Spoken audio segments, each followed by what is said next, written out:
Alright troops, and welcome to another episode of the Flip the Mindset podcast, a platform of hope for people struggling with the pressures of modern day society, hope that they can get back from the darkest of places. This is episode 20, might be episode 19, might be episode 21, I cannot remember, but I hope everyone is well. I hope you've had a fantastic weekend. I hope you're servicing yourself, looking after yourself, getting yourself on a high energy level.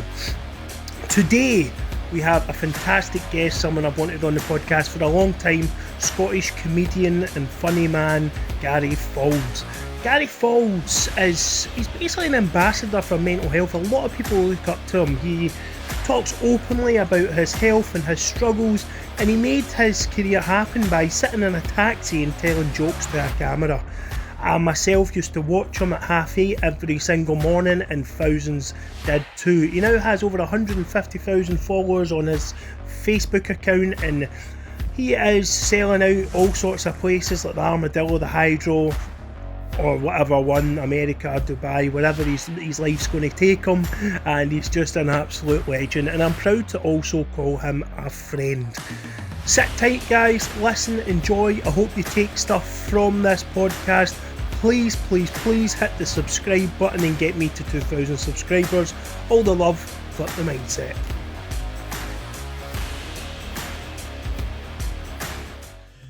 Guys, what is happening, and welcome to another episode of the Flip the Mindset podcast, a platform of hope for people struggling with the pressures of modern day society.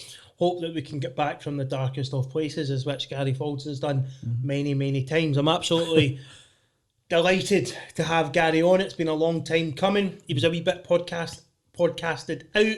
He'd been doing it, and he had lots going on in his life, like we all do. So I finally got my hands on him, and we're going to sit down and talk life, pressures of modern day society, and have a laugh. Gary was a Scottish comedian, one of the funniest guys I've ever met. It's a pleasure to know you.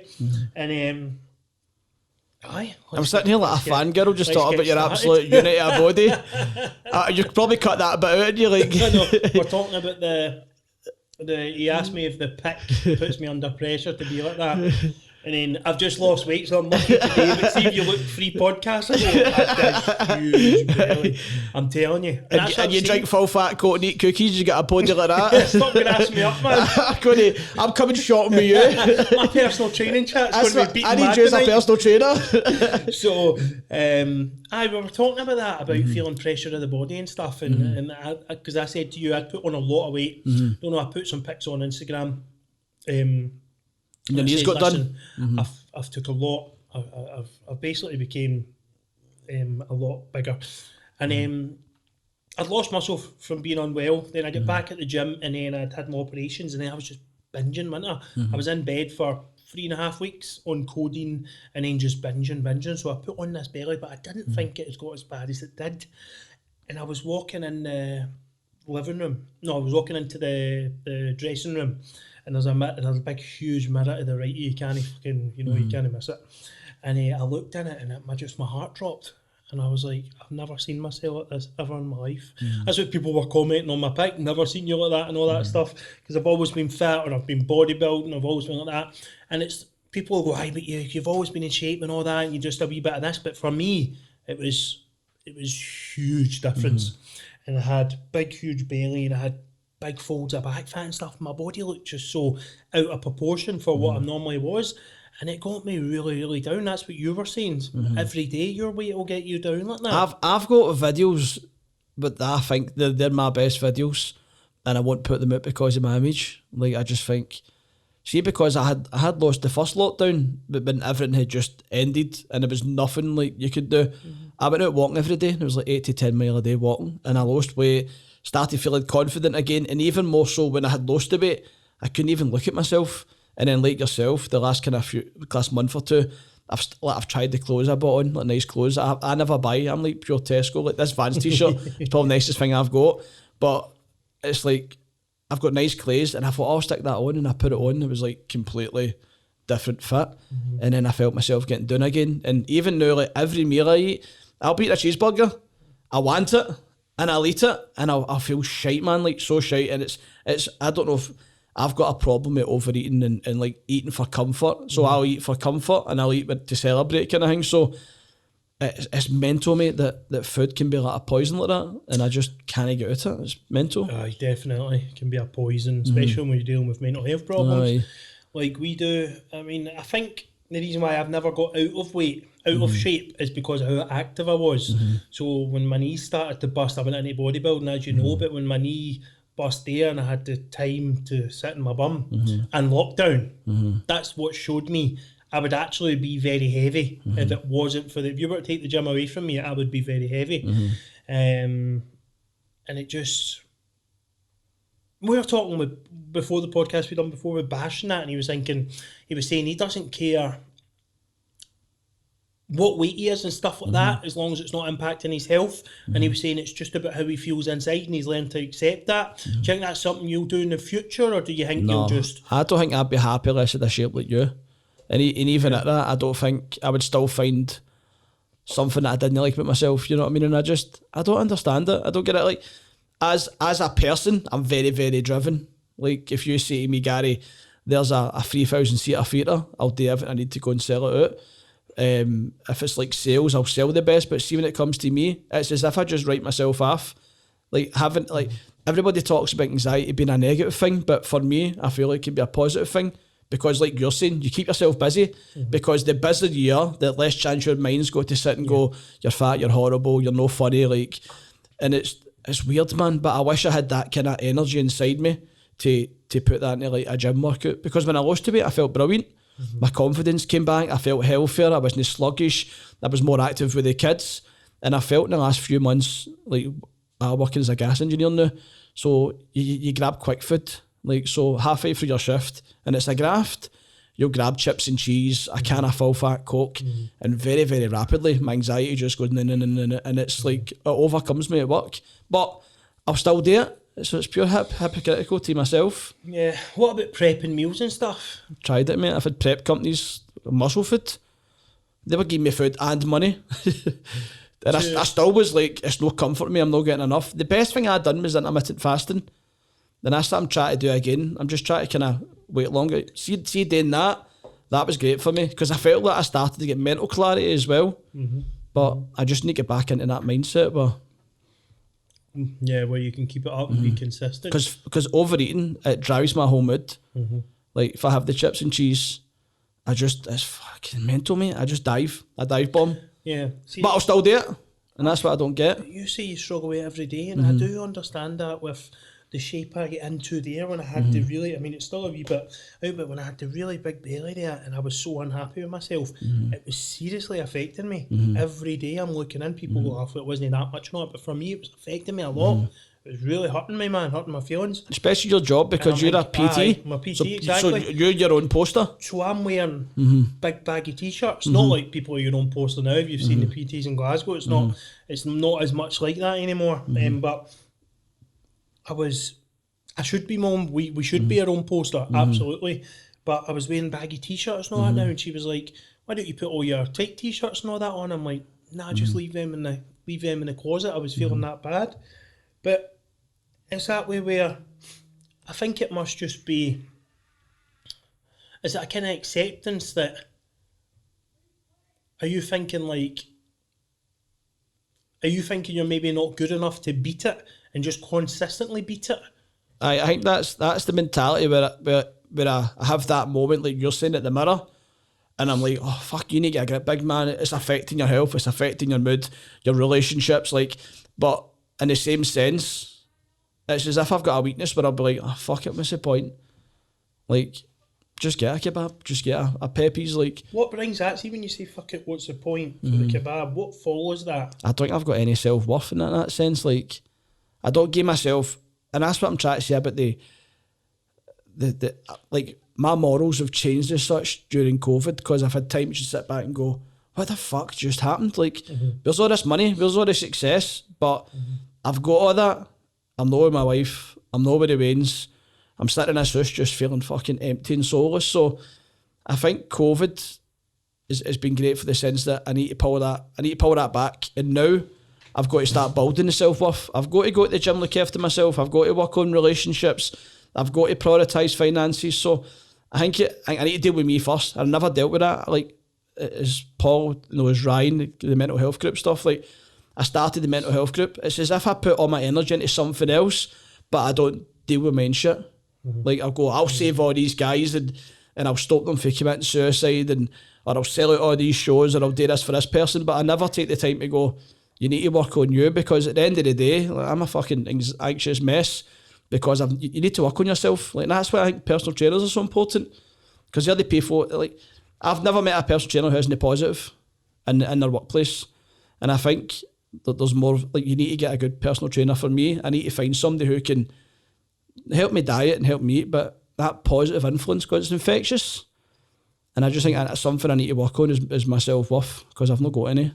You've still not been to me for PT. I know, mate. It's that pure gym, mate. It's got McDonald's outside it. One of the most experienced PTs in Glasgow, and the big man's like, I need to find a PT, you know, it's good and it's the pure, that's how I think. Like, I've just joined the Village Gym. Yeah. You know what I mean? I love that gym. It's a nice atmosphere. It's not got China buffet king beside it. Mate, this is a problem, mate. It's got a brilliant 5-star restaurant. There's like these big, massive burgers. In the actual building, but one of my first ever viral videos, I had joined your gym. She's been fine, completely outside changed. McDonald's. Aye. No, that's the first time I was sitting eating the McMuffin. Yeah. And I'm like, I need to lose. I just came out the gym all sweating. I'm just eating this.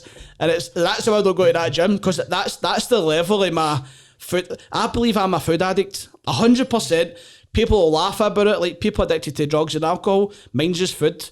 Like, I would spend, and I've done it, mate. I have, like, COVID's a prime example. When I lost everything, like, I knew for a fact I couldn't pay my rent. I had £1,000 in the bank.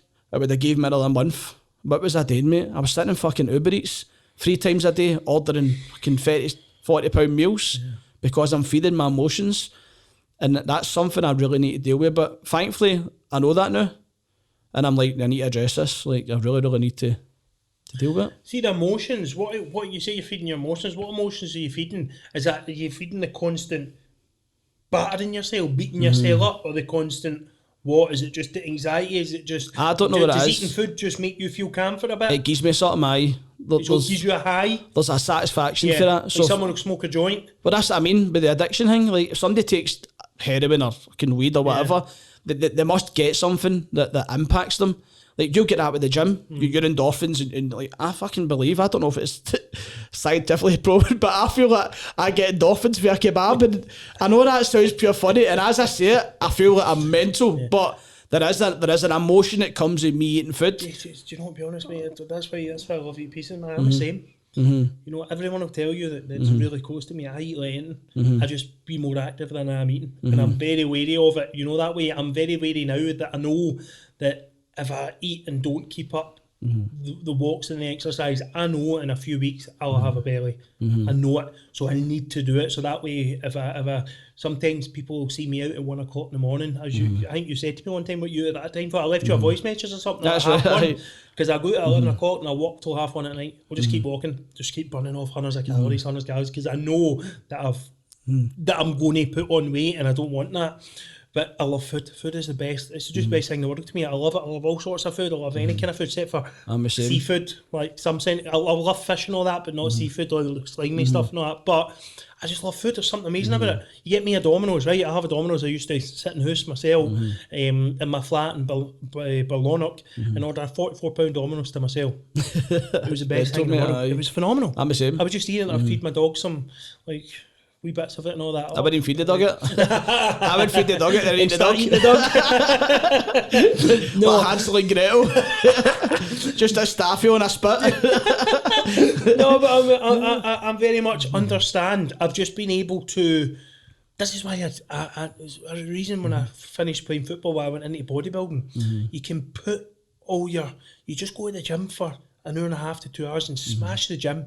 You burn a shitload of calories, and then you do something else that day, like walk or something like that, then you can afford to eat much more. It's just knowing how much. That's what I say to all my clients. It's just knowing how much, knowing if you need to save a cup. You get all these PTs now talking absolute nonsense and all these things that just nonsense that we're getting in now. But you know that... Okay, I've done it. I've done every diet you can imagine, shakes, and you know, tablets. And these days what I feel is you just find something that works for you.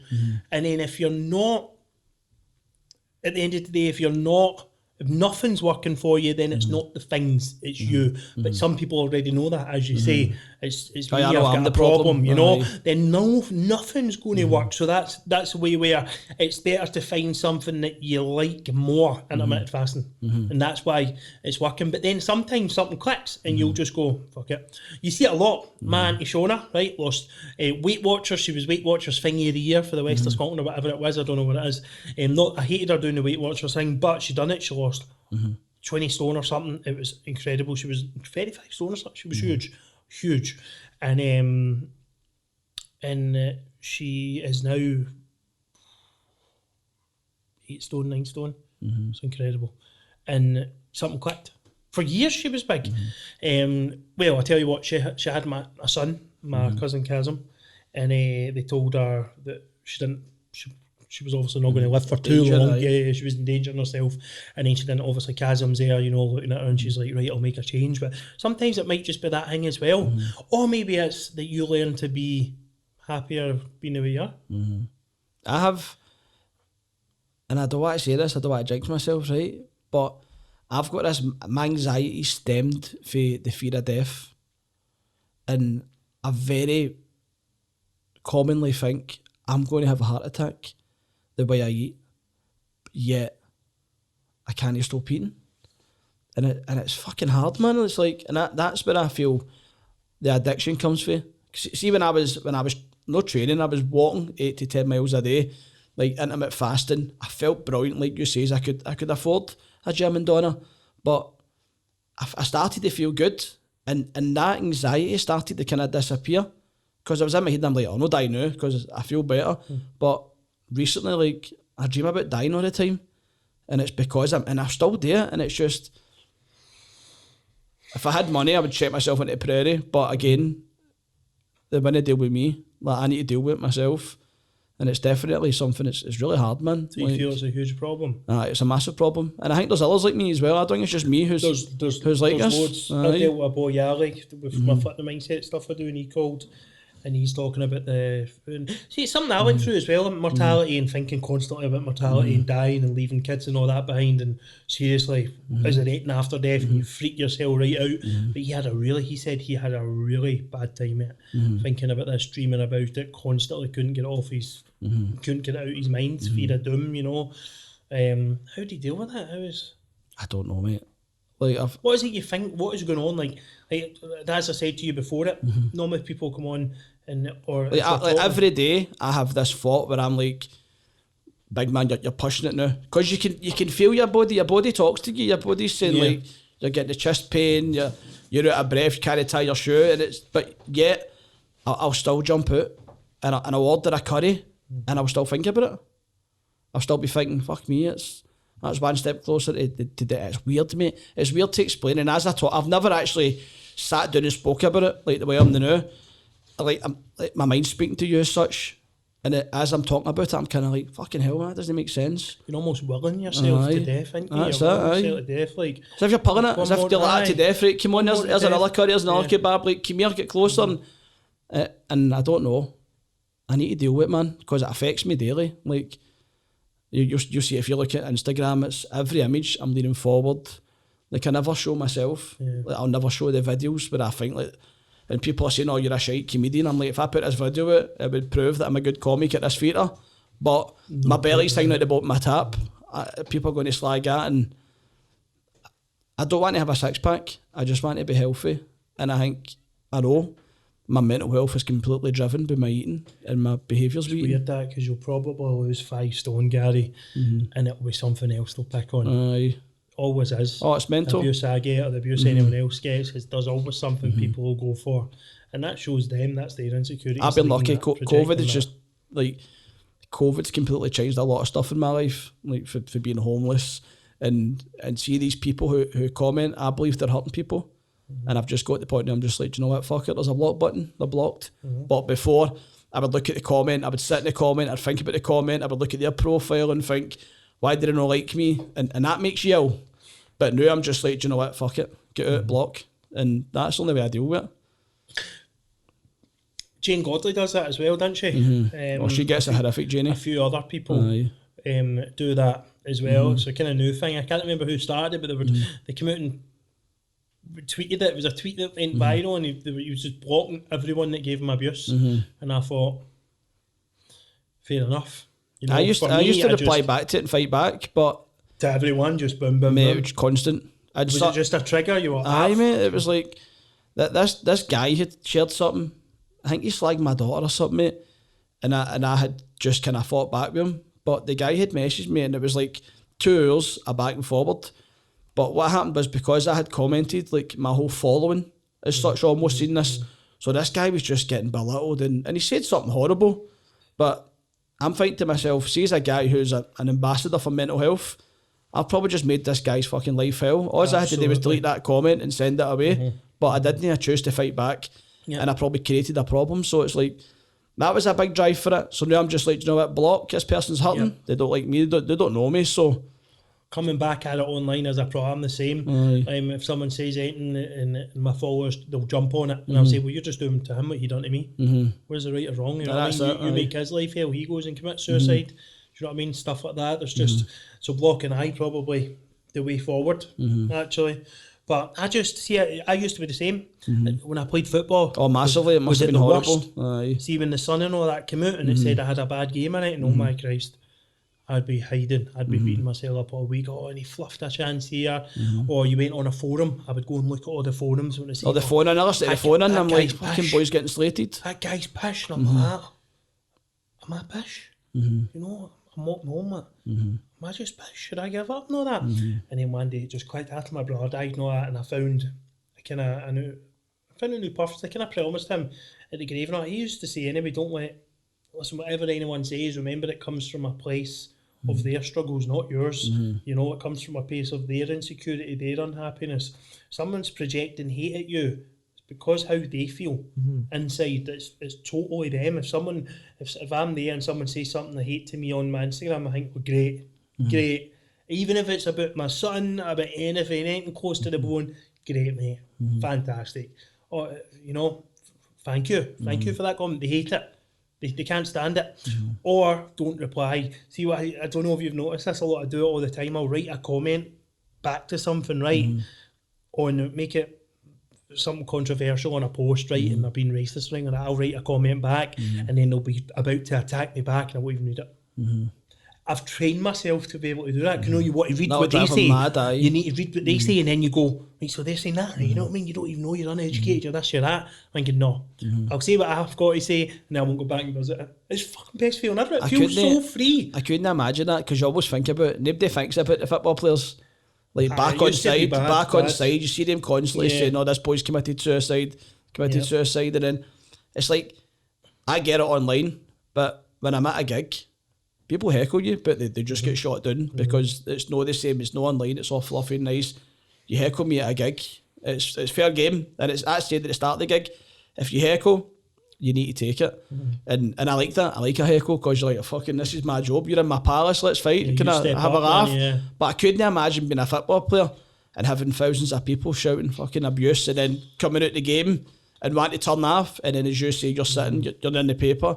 Kerry's had a bad game or he's a good game. Like, terrible. It must be horrific. Terrible. You're in a bubble, aren't you? It's almost because you're alone. You can't do anything. And then you're out in the street. Yeah. And man of your fans or rival fans like that to your fucking shit. I mean, I wasn't at that level, but I can only imagine playing for Rangers and Celtic. That must be horrible. Horrible. But you see it in the pitch it's a poison chalice, isn't it? Do you not noticed on football now? People, you see it in the pitch. The fans and what way the fans are that week to a player can destroy his Saturday performance. We see it time and time out again. So this life is just, this life's difficult, man. I'm that way now where I don't let anything get to me. That's what I told you before. Nothing gets to me now because I don't let it. Because it used to ruin my life, man. I nearly committed suicide from it. Thought about suicide so many times from all this kind of stuff. I'm thinking, why? Why am I getting energy to that now? Why am I? He said that comment about me. He said this about me. I'm doing a mental health thing and I'm getting slashed for that. Who gives a shit, man? I don't give a fuck what this guy says. He doesn't pay my bills. What he says isn't going to put fucking food on my table. What he says isn't going to, isn't going to tuck me into bed at night. It's not going to do any of that. So why am I putting value in anything a guy sitting on their couch shouting at a TV has said? Why am I going to do that? It's just, for me, it's just It's irrelevant now. It's invisible, and that's made me. I promise you, the freedom I've got from that is unbelievable. You know, and that thing, knowing, see, when you see it, it's natural to get the wee butterflies at the start. You know what I mean? But then after it, not even responding to it. Oh, chill, going on with my day. Not even think about it, because once it seeps in, it can drown you in it. And I used to. It tore me apart, Gary, honestly. And then you're right out there with the. People tend to forget comedians are human, don't they? That's like, you've got to take it as such. Then I will. Yeah. See, a gig, I mean, come to if you don't like me, like, buy a ticket to a gig and come to a gig and heckle me. Don't Like, do it after it. aye, don't do it online where I'm very limited to what I can say and as such, because like I'm not an ambassador for mental health, and I hate saying that, but I'm somebody who speaks about it openly, and there's guys like Ryan Coots, my mate who took the group on, and he's an ambassador for mental health because he's a proper guy with proper ambitions. But online, I don't want this guy to struggle or this woman to struggle, so I'm limited to what I can say. But see if they're at a show and it's shite, oh, you're shite, you're a shite comedian, then I've got to defend that, then I've got to go, aye, but it was like the day I'm in the Sunday Mail today, and it's irrelevant to me, but my ma found a picture of my granda, and the bar is, my granda was an artist and drew a self-portrait. It was a lovely story, and it's not even a story where people should have a problem, but there's people comment like a comedian with laughy faces as if I'm not a comedian. But it's like, how the fuck do you reply to that? Like, You don't. it's like if I was the paper for being a taxi driver and somebody wrote a taxi driver with laughy faces, it doesn't make sense. Like, you don't reply it. It's fucking. For me, but in my for me, head, I'm like, I've seen that, and all day I've been like that all day, fucking going to go back and slaughter that guy. Like, Why? Because that's what I think. Why? Why do you think that? Why do you think there's a wee guy there? He's probably driving a taxi. Seen the thing. probably half cut. Just to let me comedian. dick. Oh, he's not a comedian. I fucking hate that stuff, man. I fucking hate that he makes money off being funny. Fucking hate my life, but I hate him. I hate him. No, I don't actually hate him. I'm just saying this because I'm sick of my life, because I don't know him, so I can't hate him. I know, that's how I try and think that guy's hurting. Like, I would just. I mean, I've got no time for it. No time. They used to say, like, someone said to me when I done my first football, when I was playing football, something goes, a footballer, that guy wasn't a footballer, that guy was an amateur player at best. Good mate. I made quite a lot of money playing football. I had a great time. Enjoyed it. And I done it. What did you do? You done absolutely nothing. What he's got to say is invalid. I don't. It's just why, I done it, whether I was good or not. And that's my thing. Like, I know I'm not the funniest comedian in the world. I know that everybody doesn't find me funny, because I think, see, if you thought everybody found you funny, you'd be mental. So he's not saying something I don't think. Yep. But if he says, I went to his show in Kilmarnock and he was shite, I'd be like, well, fair enough, that guy's got an opinion. But it's just the throwaway trolling. And it doesn't get dealt with. It's almost encouraged.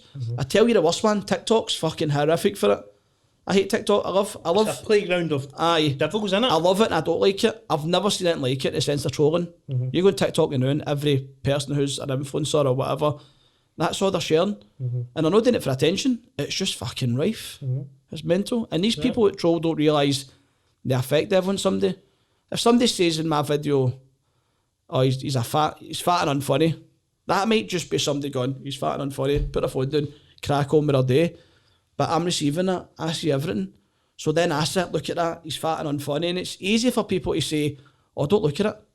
Don't look at it. Don't mind it. They don't just crack on with their day. They'll wait for you to reply. Aye, it absorbs you. They'll wait for you to reply, and once you reply, if you give them a good reply, like, oh, fuck you saying no, they're buzzing.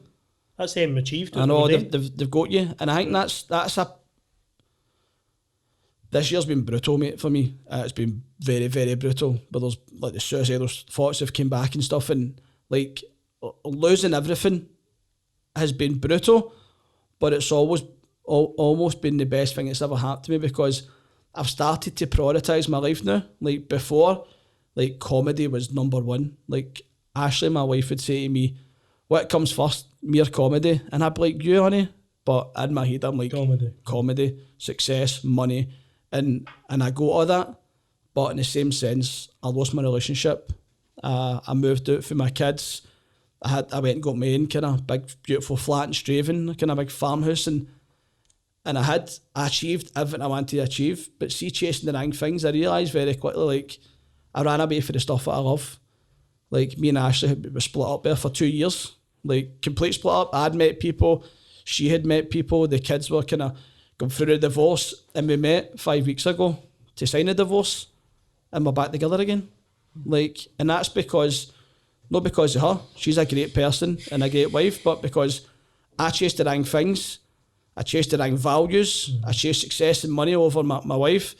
And then when everything had gone with COVID and my mental health was wrecked, like, you know this, at your rock bottom, you sit and think, who's about me?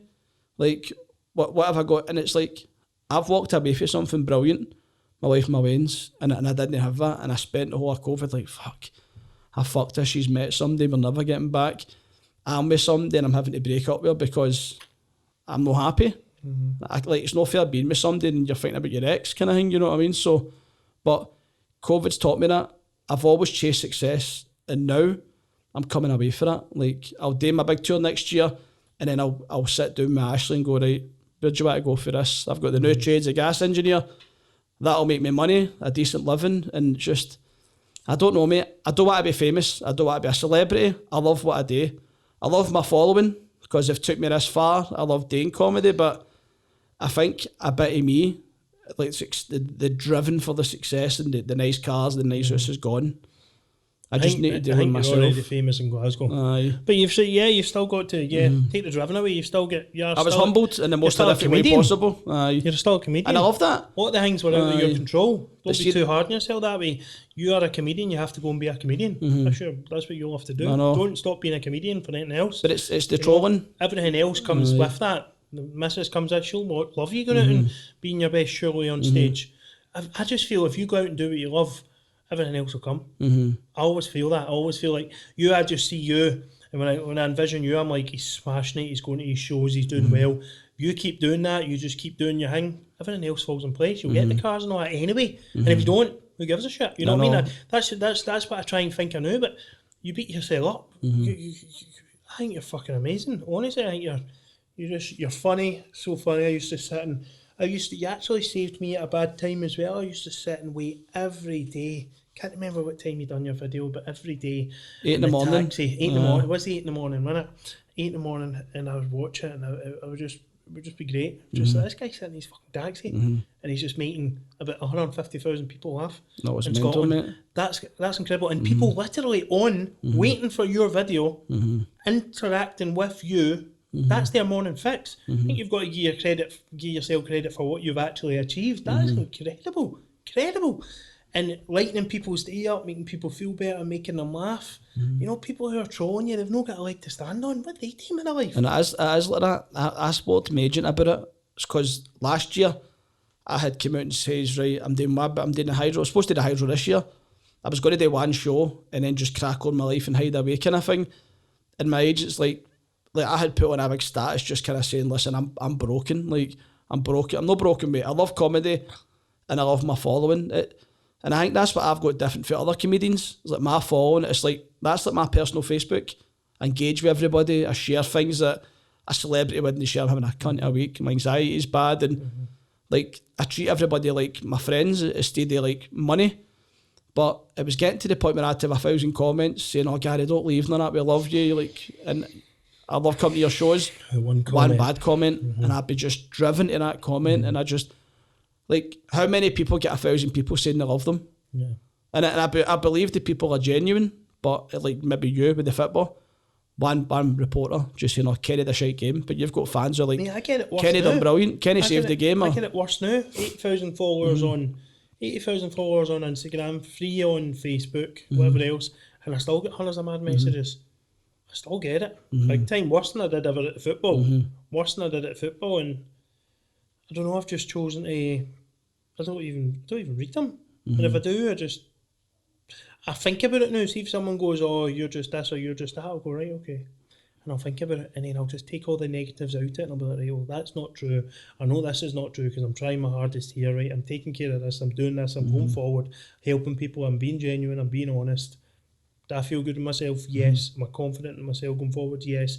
Right, that comment's unfair. And if the comment maybe gets to me, I'll dissect it and just move past it, because I just always feel no one successful or no one in a positive mindset will troll you, ever. No successful person is going to turn around and go, wait a minute, I'm going to call Gary Faulds a fat shit comedian, or call Kenny a black fake, fucking this or that. No one who is enjoying their life and positive and successful is going to write you that. So I think, well, I'm not going to. I just don't let it affect me anymore. But I did. I went through a really hard time, like you're going through now. Really hard time, and it was hard to snap out of. It really is hard to twist it and think the comments don't hold any weight. I think hard for you as well because you're an engaging famous person. You can talk to me, you can say what you want. You engage with all your followers, loads of them, thousands of them, and you'll engage and reply to so many comments. Whereas a lot of comedians, a lot of famous people won't even touch it, won't even reply to one thing. They won't even look. And I think that's the difference. If you just go do your phone and then you just put the phone down, you don't look at any of it, then you don't know what they've said. So it becomes a lot easier. Some famous people who I've talked to, they just have someone do their Facebook, their Instagram for them. I got offered that. My agent says to me, is like, I can pay somebody to, all you need to do is put a video on and I'll pay somebody to reply to all the comments for you as if it's you. And I'm like, but it's no me. And there's a fakeness to that. Takes a wee bit of fakeness there, but you don't even need. And that's what I love. You don't even need to reply to the comments. You can just kind of. People will see that I've not done videos and I've completely scaled back for the videos, and it's because of the trolls. Like, I love doing the videos. I love jumping my motor, turning it on, having a laugh about something stupid, and maybe irrelevant to everybody. But there's people who'll be like you're saying, like having a shit day, Gary's on, but the trolling comments puts me off it, and I hate admitting that because the troll might see it and go, "Fuck, I'm going to dig into him," kind of thing. But it's mental. Oh, they will. They will. It's mental. They will. And it's just about you beating that. Let's be honest, at the end of the day, it's about you beating it. And that's what I'm saying, it's a self-worth thing. Yeah. Like, I shouldn't agree with a troll, but I do every time. I think the if a troll says you're shit and you're fat, and I get in that and I go, oh, I'm shit and I'm fat. And it's in my head, and that's it. It's like, that troll says something, I read it, and I confirm it and go, that guy's correct. I'm shite and I'm fat, I'm no funny. And then that'll put me after the videos for the rest of the week. The last one's not correct. Aye. That can be correct. There's no way that last one not being funny is correct. Don't know, sometimes people will just say to me, that'll be the same, but correct, you're right, yeah, I'm this, I'm that. Like, but I would love to have the self-worth where I go, do you know what, I'm funny, like, I'm alright, like, but I don't have that yet, and that's something that I want to work on. And again, back to the eating, it all stems from my diet and my exercise. Mate, 150,000. I never thought walking would fucking make you feel so good. 150,000 Facebook, is that how much you've got? 150, aye. So 150,000 Facebook followers follow a guy who's no funny. 153,130, I count it every day. Follow a guy. Aye, because I'm like, am I shy? Is everybody gone? So that's mental that I know that number. It's crazy, because you are very funny. Very funny. And it's so interesting because you're still on your journey of finding things, I'm still on my journey. We're all just in different parts of the stage of going through stuff. I had a bad suicidal thoughts that I talked about a couple of months ago. Oh, I feel it was close. I really do. I don't want to laugh about that, but it freaked me right out. You know, I was thinking I was useless. The wee man, taking wee things from the wee man when he used to, like, if he'd run to his mum or something instead of me and stuff, I was beating myself up and stuff like that. Stupid stuff, you know. I put myself in a really difficult, sad place where I was contemplating taking my life again, and this life's no easy. It's no easy, you know. It's not supposed to be. No, definitely no. And we just, you know, I think we get success mixed up. I think success to most people is a big house, big money, a wife and 4 weddings. I don't think success now is be a good husband. Like, the values have changed. 100%. And I'm going through that as well. Like, I wasn't a good husband. I've not been a good dad. I've not seen my kid for 2 years at one point. But you can overcome that. And that's what I like about podcasts like this, is like, it's not just about the doom and gloom. It's about, you can overcome that. You can be a good dad and be a good husband. It's just having that moment where you go, let's go. You know what I mean? And, absolutely. And that, for me, the self-worth thing, it's not something that I have done in the last few years where I've sat in it shite, but now I'm like, I need to fight back. I need to go to the gym. I need to re-establish myself as a person. I need to know my self-worth. And it sounds corny and cheesy as fuck saying that, but all these Americans are right. See these statuses on Facebook. I used to read them and I'd be like, oh my fucking days, get off my Facebook. But see now I'm like, who was that person? I need to re-add them again, because they were sharing mad corny statuses that were brilliant now. Like, this is what I want to see on social media. I want to see you're worth it. You know what I mean? You're the king's daughter kind of thing. I want that. I want the stickers on my wall. But It's very funny how you change as you grow, and I don't mean grow old, I mean grow as a We go through person. different stages, don't we? We go through our positive phases and we want to project all our positive shit on everyone, don't we? I want to get that big hippie like that. Let's Wake not read up the with a secret. smile! Send. I want to buy like 1,000 copies of the secret and send it to I hope everybody. these all get injected with like positivity. But before I'd be like, who the fuck is this guy, man? Get him out my Facebook. Yeah, he's too cheesy. Get him out. Now I'm going to my block list. I'm like, right, who is that? I need to get him back. Like, And I see that with a lot of my followers. They'll go in a week or two of sharing everything, loving it, and they'll go quiet for about 2 weeks. Oh, I get him too fuck. But we'll move on from that. I want you to find out earlier days, just so the people who don't know you, or any of my English or American followers and stuff, know you are. What was life like growing up? it's funny because I grew up in poverty, but I can't say that as if it's a bad thing, because I never knew I lived up in poverty. I was just a normal wee guy life in my head. But see, when I joined the army, and I bring lads back for the army who stayed in like Hampshire, I'd like one back to Glasgow. I had a pub, and I bring them back to like Sighthill Flats, and you'd see them like looking about going, fucking hell. And I'd be like, this is my house, it's brilliant, alright, Davey, how's fine, like the wee addict and all that, like. But that's, I probably say when I joined the army, I have realised, obviously I knew we didn't have a lot at times, but my dad got the pub. We would go for like being poor to being rich to being poor to being rich my whole life. You're in the army, you go to Syria. Aye. These flats are quite nice. I need to invest in here. It's nice and hot, there's pools everywhere. Envious of people like in a war-torn country, but I just had a wee guy life. I think my dad had pubs and taxis, and he was a bit of a Del boy, and him and my ma would fly out and be like staying in Sighthill Flats, and then the next month you'd be in Florida, and then back to Sighthill Flats, and just maybe that's made me who I am, and so driven. Like, and I hate using the word driven because I'm very, very driven. When I was in the army, I was always kind of looking after myself. I always kind of strive to be the best. In comedy, I strive to be the best. Not the best, but as a personal value. But I would love to, this is what I'm trying to do. I'm trying to harness that towards my eating.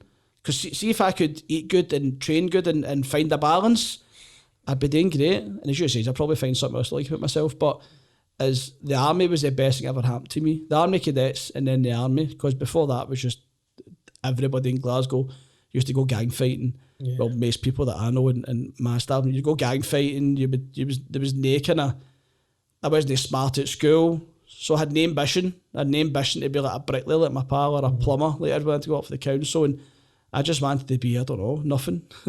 But when I joined the army cadets, I found a love for the army. I went to the army, and as this wee 16-year-old Ned, you know what I mean, just gallus as fuck, turning up to the army camp a day late, and just like, all right, mate, how you? Oh, mate, horrific. What did they give you for the day late?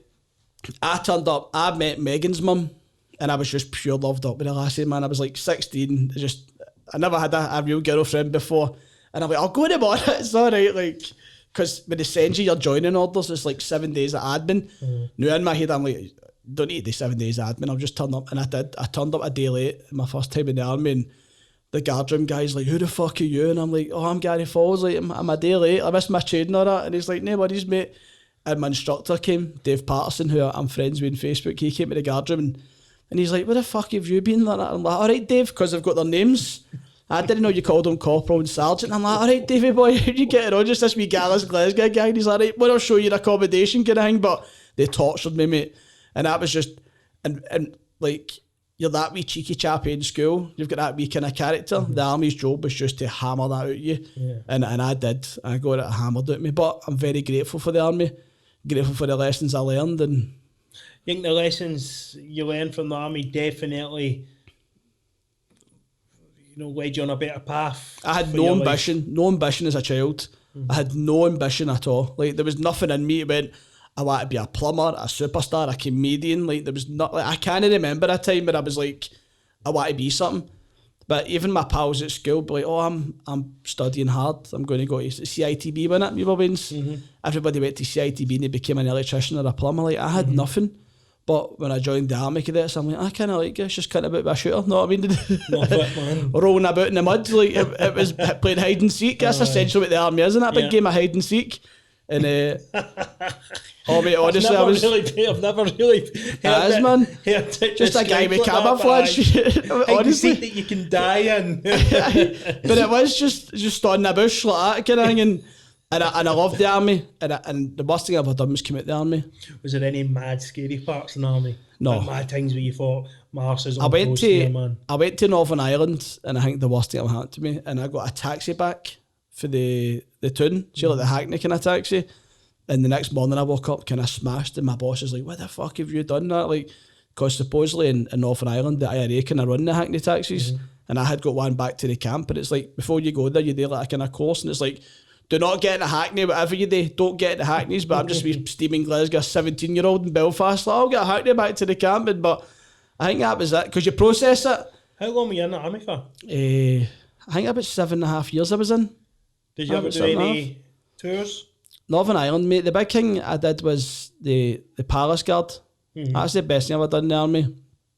And it was like the Buckingham Palace, Windsor Palace, Tower of London. But I shouldn't have came out, because I think that's my mental health. My dad had cancer. He had a kind of horrific experience with cancer and died quite quickly. And that's where my death thing comes from. Because my dad didn't drink or didn't smoke. And I had come out the army thinking it was going to be for a year, and then go back in again and just catch up where I left off. And I came out, and he had a security company. So I'd kind of helped run his business. And he died, man. It was just, it was mental, mate. Like, he was my stepdad. Like, so he brought me up kind of thing, and I called him dad. And that was just a horrific experience. And I've never recovered from that death. Every day I think about him. Every day, if I think about him, I think about him with the cancer, with the chemo. And it's mental, mate, how one thing can completely change your life. And I think that, I know that's, because you learn that when you get anxiety, when you get hypnotherapy, or the first thing you should always do with anxiety is go to a doctor. Like, I didn't. I left it and tried to take CBD. It helps, but you've got a pile of shit in there and needs dealt with. And I didn't know my trigger till I sat down with my doctor, and she was just sound as fuck. She's like, listen, I've got like 10 minutes, you need to boost, but what's the worst thing that's ever happened to you? And I'm like, my dad died. And she went, that's probably your trigger. Write stuff down. I went down and wrote it down, and it was cancer. And any time I seen the beat scene on Facebook, or if I seen somebody posting that they've lost their hair, and it would be triggering me all the time. Wow. But it's horrific, man, and I've never recovered from it. But now I know my trigger, I deal with it. But it's Did you know mental. your real dad? I've just met him, mate. Nobody knows this. Wow. I met him after the first lockdown. Nuts, really? mate. Aye, nuts. Never seen the guy. Yeah, I've been very quiet about it. No one of them you just pumped into No, something. mate. I had met my sisters when I was, my stepdad knew my real dad kind of thing. Right. And through communication, I met my sisters when I was 15. So I've got 3 sisters and 2 brothers. And I met them, and I thought I was going to meet my dad, and then it fell through because my dad's new wife, it was like, nah, you can't meet him kind of thing. What? For obviously reasons, there's reasons behind that kind of thing. So that fell through, and it devastated me because I thought I was going to meet him kind of thing. But I messaged my brother after the first lockdown. I was like, listen, because I speak to my brother now, and I'm like, listen, Richard, like, what is the chances? Because his mum had passed away, and I thought maybe get a bit of time and let the family kind of deal with it. And I was like, in the future, give me a shout, like, kind of when stuff happens. And sure as fuck, mate, he got in contact. And I went and met my brother's pub. And he's an alright guy, man. Can't you believe it? Wow. Can't you believe it? We speak now, and he met my daughter. I took my oldest daughter up, Megan, to meet him. Up to his house, and he got us a curry. And it's weird, because as a boy, I grew up knowing that David wasn't my dad. Yeah. I grew up, and it was like I was always a kind of outcast, and I never had a dad. You're watching like school sports day, like everybody's got their big solid dad doing the Eggspoon race. I've got my fucking 70-year-old granny that smokes 40 fags a day. You know what I mean? No wonder I'm fat, kind of thing. So, but as a wee boy, I struggled with that. I got bullied. Like everybody gets bullied at some form, but like if my pal got bullied, John, his dad be doing it at school with like 10 baseball bats, chasing all the bullies. Like, I didn't have that. I got bullied and I had to deal with it. It was just like, just get bullied. But before I had met him, I thought, before I had knew I was going to meet him, I'd like, see if I see that guy, I'm just going to stick it at him. I'm just going to punch him. Like, how dare you leave me? How dare you leave me without a fucking Dan? And I was very, very angry about it. But I started going to church and stuff, and I learned to like forgiveness. Like, you need to forgive and kind of move on.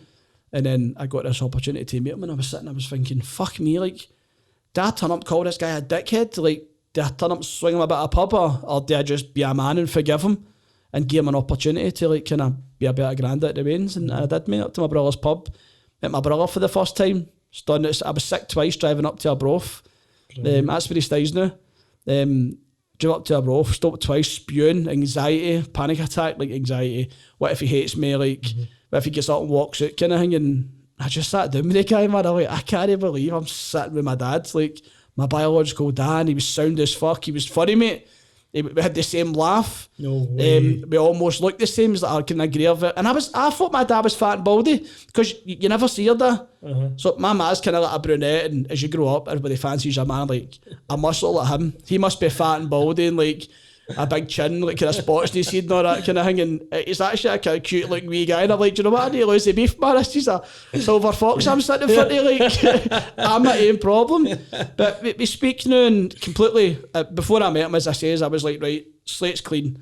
Like, I need to give somebody a chance. And he's not met the other kids yet. He just met my oldest lassie. So hopefully in the lockdown kind of progresses. But it's just amazing, because I'm feeling everything you say there. As I said in the Bash, Biggs and Bash episode before this one, I met my dad at 28. 28 years before Dad met mine. Aye, so 28 years. And I felt everything you said there. It's surreal. You're sitting talking to him, you want to knock him out. For years I'm sitting in my bed going, if only I had a dad. You know, my mom's doing everything. She's stretching herself so thin, you know, and we're struggling and stuff, and I'm going to knock his fucking head in and all that. And then I met him, big hugs and all that, and it was just incredible. Same laugh. How's it been now? He's in my life, you know. He sends money over for the wee man. He came over to see me. Where does he stay? I'll show you. He's in America. I'll show you all the. I'll show you the videos after this. It was incredible. I'll put a wee clip up right now. It was incredible meeting him, and it was crazy. It's just surreal, isn't it? You're sitting next to him, and how did you feel after if you've known all after the the first meeting? How did I couldn't sleep for days? Aye, adrenaline. Aye, and like a weight was lifted, and I was the same with you. With you don't know. See a wee boy, you grow up without a dad. You had a stepdad there, but when you grow up without a dad, all you do is wish for a dad. It's not that you're fine with your ma. Your ma is your ma, and your dad and your gran. You know, your ma's everything. I think that's how I thrived in the army, because I had a father figure, a sergeant. So he was like my dad. Aye, and it was like I wanted that. All I wished for was my dad to love me. I wished that for years. It drove me mental. My mum says I was younger, I used to write letters to him and all that, and you're at football and you didn't have a dad at the side, but my mum took on that role. She never missed a game when I was younger. But it's not the same, innit? No, never like, missed a game. It didn't feel the same, because it didn't feel different. That my wasn't mum being amazing. at the side, my mum was like, Aye. yes, come on son, and all that. She made me feel as if I had something, you know, because all the other guys' dads were at the side, and my mum was there, and my best pal's mum, whose dad died of a aneurysm or brain. I might have got that wrong, Johnny. Sorry. Whose dad died when he was born. So he didn't have a dad either. So my mum and my auntie Jeannie were the ones at the side of the park. The only two mums normally at the side of the park. And it was everyone's dad. And it's just a big thing is like my hat's off to them. But was yours kind of social circle? Did they know your dad? Because he moved to America. I used to get the whole thing where I'd meet somebody who knew him, and they'd be like, "Oh, you're your dad's double. You're dead like your dad." And even in comedy, people message me saying, "Oh, you're like your dad." And I'd be like, "Is that with David or Freddie?" Kind of thing. Like I don't know where they're getting it, but that drove me mad. No, all my mum's age group, and it was hard. It was a done all the time. All my mum's age group. It's like a dig, and it feels like a dig. In the pub. Fucking hell, you look so much like Ken. You've got, but I do look exactly. I'll show you the video. You're stunning, I know. Aye. You'll be like that. No, wait. See, once we're on here, man, we'll get it. We're getting the video right now, guys. Wait and you see his reaction when he sees this. So it was mental. So I went to Glasgow Airport, right? Met him, and it was just. You'll see it and you can see for yourself. Live on action, the big man see me meet the old dad. So funny, mental, so it is. Right, we'll get this. Where is it? It's somewhere here. We'll put this up on the screen for you guys, alright? Me meeting the old dad. It's surreal. It's a surreal feeling. Like, I mean, you see somebody that looks like you. I was so I can't tell you how nervous I was. It was just. No, but it was funny. Remember that app? and you could like make yourself old. Aye. Remember the face that? Remember it's like, oh, the Russians, that's the Russians, don't do it. Like, I did that, and I gently looked like my dad. No danger. But honestly, and I was like, I didn't know what he looked like before this. So you knew him all along. Aye, so when I done the acting, I'm like, oh, that's what I look like when I'm old. And then I met him, and that's the first thing I thought about. He does. Right.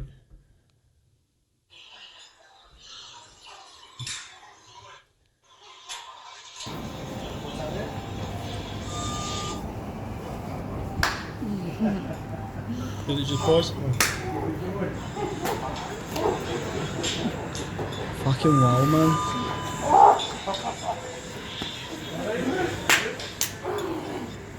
That's incredible, mate, isn't it? He was eating at the time, that's why he's got stuff in his mouth. Did you know he was like into like the gym and stuff, and he's almost like the same guy? It's like the same guy. He picks you up. Me and him, he just fucking picked me up. I thought I was big and he was just like that, picked me up, hugged me, and I'm like that. Did you ever try and image your dad? All the time. That was lovely, mate. That was lovely. I'm taking back by that. I had a photo of him that my mum used to show me photos. My mum made sure I knew who all my family were. She was amazing. She's the best woman ever. She used to be like, there's your dad, there's your Auntie Keisha. I said in the last one, she would make sure I knew it was there in case there was a chance. And I think behind the scenes she was phoning him, trying to get him. He was always running about everywhere, man, so she couldn't. He was just being a boy. He was a young boy. He had to move home. He was homesick. But it's weird, isn't it? You grew up without a dad, yeah. I walked out of the pub, so when I first met my dad, I wish I could have video it because it was like top secret. This is the first I've spoke about it anywhere. I've never spoke about it on Facebook or like. Brilliant. And it feels it's going in my show. I'll talk about it in my show and the whole forgiveness thing. And I walked in my brother's pub. My brother's like, right, I'm shut in the pub. It was after the first lockdown, so pubs out in the beer gardens were opened. And but he said to me on Instagram, I'm going to shut the pub for you just so you can meet him. There's nobody like asking for selfies or anything. And I walked in the pub, but I didn't know there were still punters coming at the pub. And it was this fucking like steaming guy, like with like long hair and like a big beard. And I'm like, and I thought that was my dad because I hadn't seen any pictures. And I'm like, in my head, I'm like, fucking stay to my dad, man. And my brother said, oh, that's a local pub drunk. My dad's there and he's just kind of sitting like waving. And I'm like, fuck, man. It's fucking brilliant, man. Just this mad, crazy drunk guy. He looked at something at the fucking, like a hillbilly or something. I'm like, please don't be my dad, man. Like, I need to get away for this guy already. But we had dinner, and it was funny, right? And like, you're hyper vigilant, as you know. Like, you meet that person, you just want to like absorb everything. You're sitting, you're trying to identify with him, and like, so he had went away, and my brother's like, what do you want to eat? And I'm like, oh, mixed grill with peppercorn sauce, and they wrote it. And then my dad came back to the toilet, and he's like, right, Dad, what do you want to eat? He's like, mixed grill, peppercorn sauce. So it's wee things like that, and I'm like, this is fucking bonkers, man. Like, so I've met him once, spoke to him a few times as well, but we're going to meet up again together. And I just hope something, because my big thing, you might be the same, it's like, this is my worst thing. I hope he doesn't die and I don't get to meet him, because that would have fucking killed me. And that was my biggest fear. And it was like, especially my stepdad had died, because I didn't really think about Freddie as much when I got older, because you're too focused on your own kids, and you think about him. I did think about him, but you've got a stepdad there who's kind of stepped up. And when he died, that's when I was like, fuck, I'm going to lose another guy I've never met. And I'm going to spend the rest of my life not knowing who he was. Like, and he even says that when I spoke to Freddie at the pub, I'm like, mate, if this is the last time I meet you, I'm just so grateful you for the guts to because it must take a lot of balls to right a wrong. And I'm like, I'm so grateful you took the time to meet me, and if I don't see you again, thanks a lot, mate. And he's like, no, son, I'll see you soon, and sure as hell, we make it up for a curry. And it was lovely, man. So I just hope something comes from it. But absolutely, honestly, I'm delighted. That's funny that I didn't know that about you, mate. I didn't know delighted for you. So it's a good feeling. How weird is it saying, oh no, you said Dad? It. I called him Dad on the phone the other day, and I felt pure weird. Did you call your stepdad Dad? I didn't until after I was 16. Right. And because my name's Gary Jones. Aye. My real name's Gary Jones. I changed it to my stepdad's name because he was in the parachute regiment. Right. So when I joined the army, I wanted to have my stepdad's name. Aye. So I changed it to Faulds. But even like when Freddie, like I was on the phone, he phoned me the other day and he's like, I've had my second, because he's older, he's 70 or something. He's like, I've had my second COVID jab, and I'm like, oh, that's brilliant, Dad. And like, I came off the phone, I'm like, I called him down, he'll never talk to me again, he'll run like fuck, like CSA on the phone, like 33 year of CSA, you know, I'm like, weird, that was mental. And my mum was great. I thought my mum would be fucking mental about it, because obviously there must be, like, you know that with your mum, there must be a lot, because there's, like, as a dad, you know now, like, the amount of pressure that comes with a kid, it's no easy. Like, so my mum must have heavy struggled, and I thought when I tell her I'm meeting him, she's just going to go bonkers. But she's like, do you know what? The best thing for you, go and meet him. Brilliant. And that made it so much easier, because I had proper fear. I was like, she's going to feel like I've let her down, or I'm stabbing on the back, kind of. But it's just grateful, mate. Very, very grateful for that. Never be like that. Oh, that's a brilliant. She'll be like, go. You know, they're just phenomenal. I need to take a wee breath after that. That's got me in the feels, man. Your dad looks cool as fuck, man. Incredible. Your dad looks proper cool, doesn't he? Oh, he's just. Where was in America this time? Moved from Detroit to Charleston. Does that mean you get a dual passport? Yeah, I've got one, a dual passport. Fucking hell. Couldn't go, man. I'd get shot. My dad stays in a broth. You know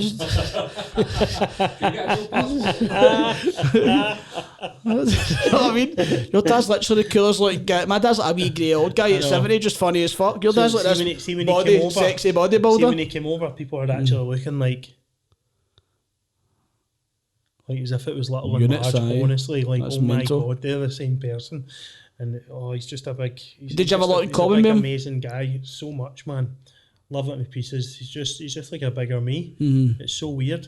I just find it so weird calling him Dad. I've got a mum and dad. I took them to meet each other. So I did. It was crazy. How did that go? Brilliant. My mum loved it as well. I think my mum was just so happy that I'd got a chance to see my dad before he died. That's a big thing you think about. I'm absolutely, I'm with you there. Right, we'll move on from that.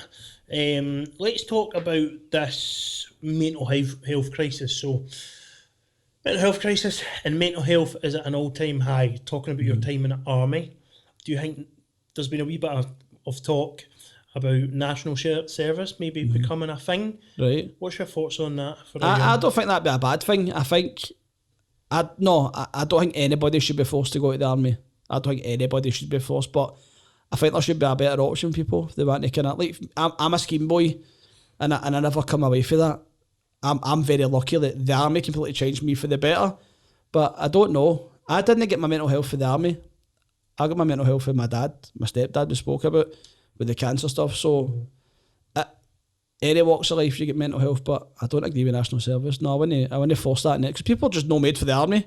But when you join the army, there's maybe 100 of you in a room, a dom, not a room, but in a section. And at the end of that training, because it's fucking brutal, mate, it's no easy. I'm very, even to this day, I'm very surprised I got by it.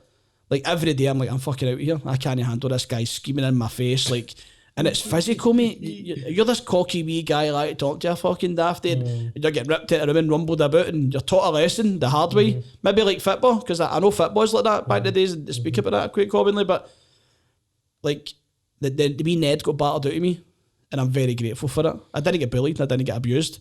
It was just like, there's a structure here, and you need to follow that structure. I'm saying, I don't know if I could do it. I mean, I'd love to be in something higher. I'd love to be like an agent and all that stuff, all the cool movies you see, but the screaming in the face and all that, I don't know if I could take it. Not that I'm not disciplined or anything like that, I can understand. And a guy screaming in my face isn't going to make me try any harder to save his life. I'll try hard to save it in the first place. Do you know what I mean? I don't know, it's just not my thing. But it's not like that all the time. It's like the initial, that's how they weed people out kind of thing. Aye, of course. But I remember a boy, and it was you got different. So like, we had Ian Patterson, he was brilliant. I love that guy to this day. I still love him, because he helped mould me into a better person. But there was like another section, and they're just giving it this wee guy, and the wee guy just snapped me and just hooked the instructor. And I'm like, fuck, and you can see the wee guy getting full in, you know what I mean? But that's what they're trying to do, and it's weird, man. Who's got the thing? It's just weird, because everyone says, oh, these guys in the army and all this and stuff, and that. See all the people from my school that went to the army, and I remember it right now, the people from my year and the year below, I wouldn't trust them to fucking read me a paper. Give him a grenade. They were absolute. I was that wee guy. Fuds. I was a wee dick. Wee bullies. I wasn't a wee buzz, I was a wee dick. And wee guys that would snake on you. There was a wee guy that went, I won't mention his name, he was a wee snake. Horrible wee guy, used to bully people and all that, and he went and goes, don't want to be in the army next to people like him. I don't want... He wouldn't have lasted long. He's not saving my... He did. He lasted. He went in, and then he came out. He lasted time. 3 of them I know that went in and came out. They're all pricks. But... Are they still pricks? One of them's not. One of them, the army changed them for the good. Great guy. Got a family, some kids and all that. 2 of them, the other 2... Still fuds. One of them's at Shots in the jail. But is a prison warden or a jail? No, he's in the jail. He just didn't change. He just didn't change. I think he must have been a bit wild. I only think he done a few years. But anyway, it just wasn't the people I wanted next to me. My best friend in the army, Jamie Robertson, and he loved it. He's been in, I think he might be still in actually. So he must have been in 15, he's been in about 10 years, 11 years. It's a great life, man. It's a the great best life. thing in the world to him. So it's just each to their own. I don't think we should be, as you say, we should be made to go. I think it's a choice. Definitely something that can be good. There was a guy that used to always say, I was go get some life experience in the army and all that stuff. I say, listen, what life experience do you think... Tell me the difference between life experience and getting shot. There's no life experience in the army that I'm going to go work in Magaluf and get the same horrors. Do you know what I mean? Go I'm to a going to work season in at Magaluf. Asda. Someone will be like, can Kenny Mackay push? Oh, you fucking bastard, you. Do you know what I mean? But discipline and all that, absolutely, aye. But I would love, see go back in time, I think I would love to go in. I think I would love to do it. I try to go back. Try it. That's why I lost the weight the first lockdown. You were trying to go back. And it pained me because I got help with my anxiety, which I thought was horrific, mate, and that pissed me off. I would have liked to have been in Syria and all that. How did you not get to go there? Was it just... Just, it was my time, mate. Just didn't do it, you know what I mean? But I'd have loved to go over and do all but stuff. I'd have loved to have went back in, and I honestly think I'd went back in the army and COVID had been cut. You know what I mean? Because it was like, I was so happy in the army, and I think it's trying to re-establish yourself. It's like, see when you come out the army, this is the problem with the army, and I'm very honest about stuff. Like, when you're in the army, you get 3 meals a day and a roof over your head and a uniform. See the finance aspect to that, it's fucking shocking, because you can go and blow your money in the first month. You've still got 3 meals a day, a roof over your head and a uniform. So it's very much probably like guys who are in the jail, who come out of jail after a long-term sentence and they just can't adapt to society. Yeah. So I think this is why a lot of soldiers end up homeless in the streets, involved in crime, or some boys thrive and do brilliant, but I don't think there's enough aftercare for boys and girls getting out. I think it's like the army, you get out and shut the door behind your back. And I didn't think it was like that until I tried to join again. And it was very shut door. Like, oh, you've had mental health, you can't get back in. They didn't say you've overcame your mental health and you've helped others and you've demonstrated that you can change. It was just shut door, don't come back. It's absolutely terrible. It's fucking horrific, mate. It's a sad state of affairs. For me, a really sad state of affairs. We're seeing it too much. People not adapting, they get any help. There's movies made about this stuff, man. You know what I mean? Try to get the point across to the services to look after their men and women. Nobody says for me, like, I tried not to speak about it, but I was getting in. I'd passed my medical and stuff. Like, but when I tried to, like, they shut the door on us, I felt like that's where they've let herself down, because it doesn't say a good message for anybody who's struggling. And I tried to keep it very quiet. See the sense of press and publicity. I tried to kind of hamp it down because I was getting in, and obviously I've got a good relationship with reporters and stuff, and my mate Stephen, who's a Daily Record, he's an ex-soldier, so that's how I kind of connect with him. And as a friend, I was talking to him, and I'm like, oh mate, I'm going back in and that, and sure as fuck, man, boom, it's in the paper, Gary Faulds going back to the army. I had passed all my tests, I was going in, and then I just got this email like, I'll be back to speak to you about your previous mental health. And it was like, can't get back in, don't reply again. There was no phone call saying, listen, we're really sorry, you've done your time in the army, we loved having you here, but you can't go back in. It was just, fuck you, door shut. And I think that's the very, very wrong message to put out. There should be an assessment when you go down, and then they say, give you a chance to prove yourself. I got help once, and see, since that, I went to the doctors, I said, and she was brilliant, gave me loads of advice. She gave me fucking, I can't remember the tablets she gave me, but I didn't take them.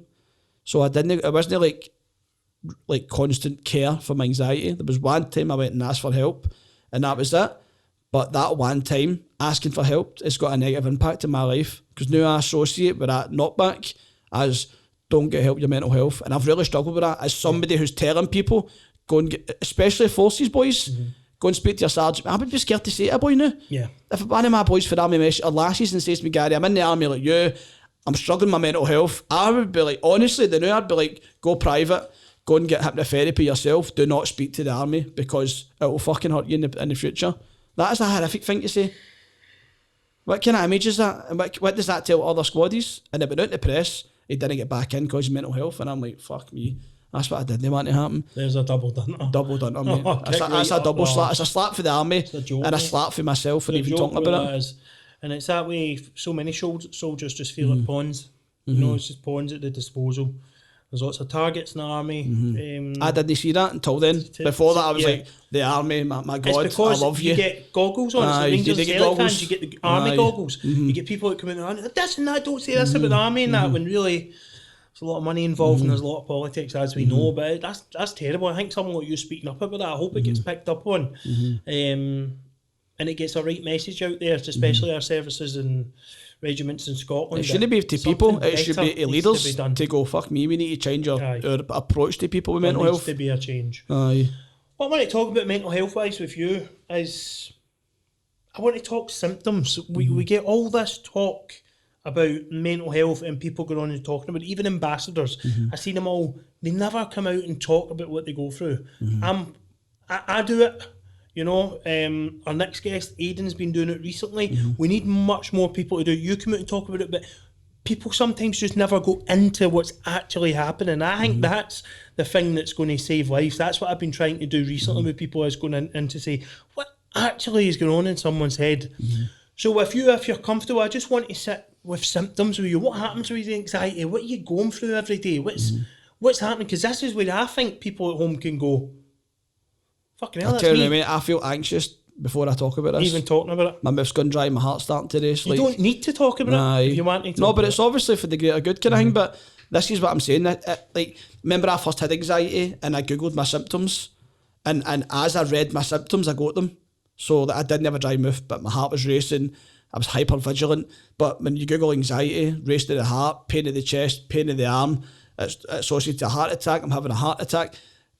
It's mental. 1 minute I can be brand new, 1 minute the dry mouth goes, the thinking starts, what's happening here, what's going to happen, what's my weighing up to, where's my wee lassie, what's my boss is going to sit me one day, I'm going to fail this course, and everything becomes very small, and it's like, in my head, it's like screaming constantly, and I need to do something to shut off, and normally that's go for a nap, bounce up, but my biggest thing is the panic attacks, like, box breathing, have you heard of that? Kind of like, I've tried that, I've tried everything, mate, nothing helps it. Only thing that helps me is an app, and it's like a refresh button, but mine's just panic.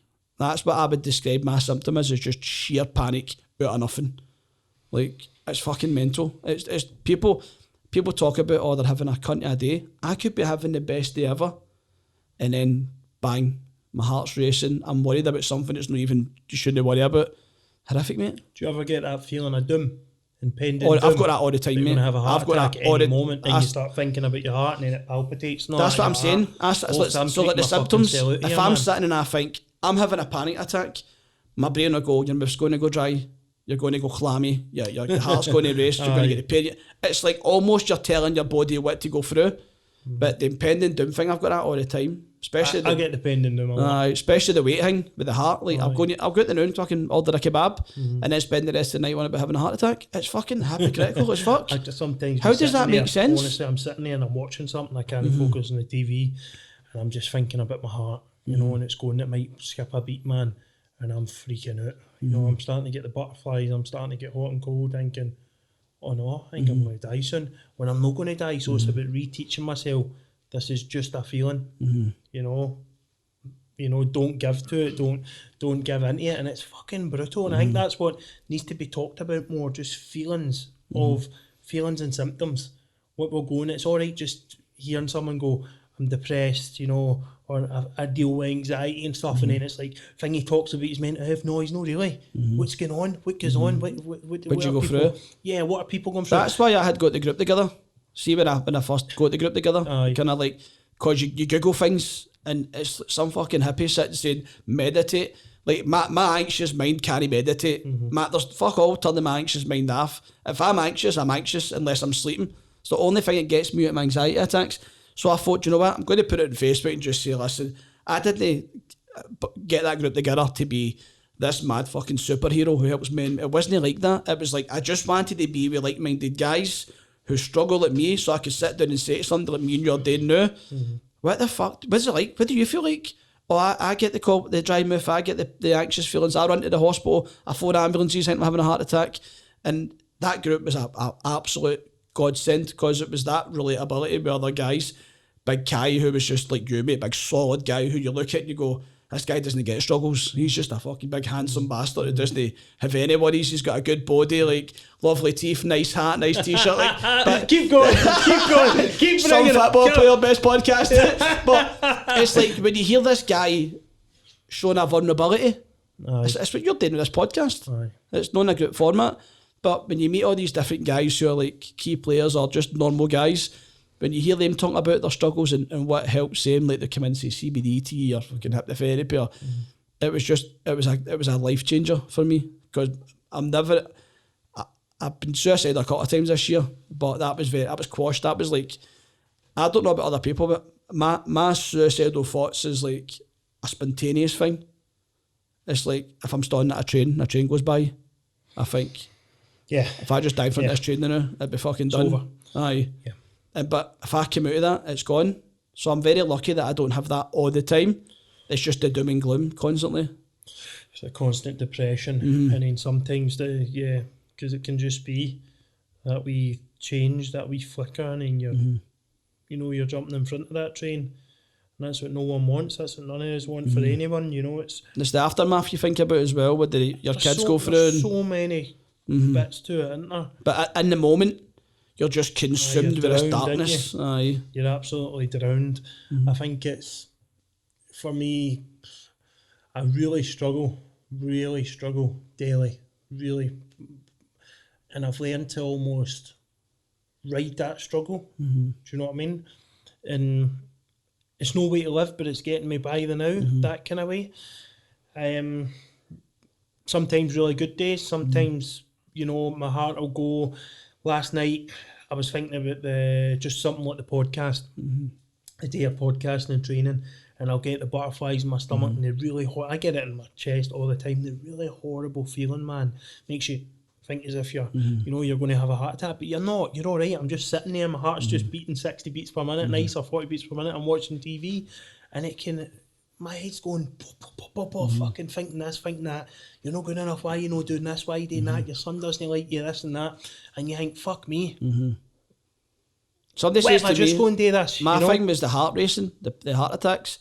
Then somebody's like to me, go and get a Fitbit, and you'll be able to know you're not having a heart attack. But I would buy this Fitbit, mate, and I'd be looking at it and it'd be like 120 beats. And I'd be like, fuck's sake, 120 is a big heartbeat. And I'd be like 140, then 180, and I'd be like, fuck me, up throwing the Fitbit off my wrist. Fuck, I'm going to die. But this is why I stopped the group, because like I was in this group and I'm giving guys advice where I'm not living advice myself. Like I'm telling these guys, oh, you're all right, mate, you're fine. Do this, do this, do that.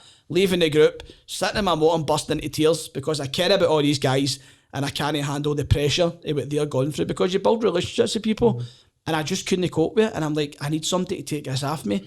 And Ryan Coates, as I say, he's a brilliant boy, mate. He's a guy who I believe his group's kind of pulled back now, he's dealing with stuff, but I think that guy's the perfect guy for the job. He's going to go and do amazing things because he's got an ambition about him and a care, and he goes through the struggle.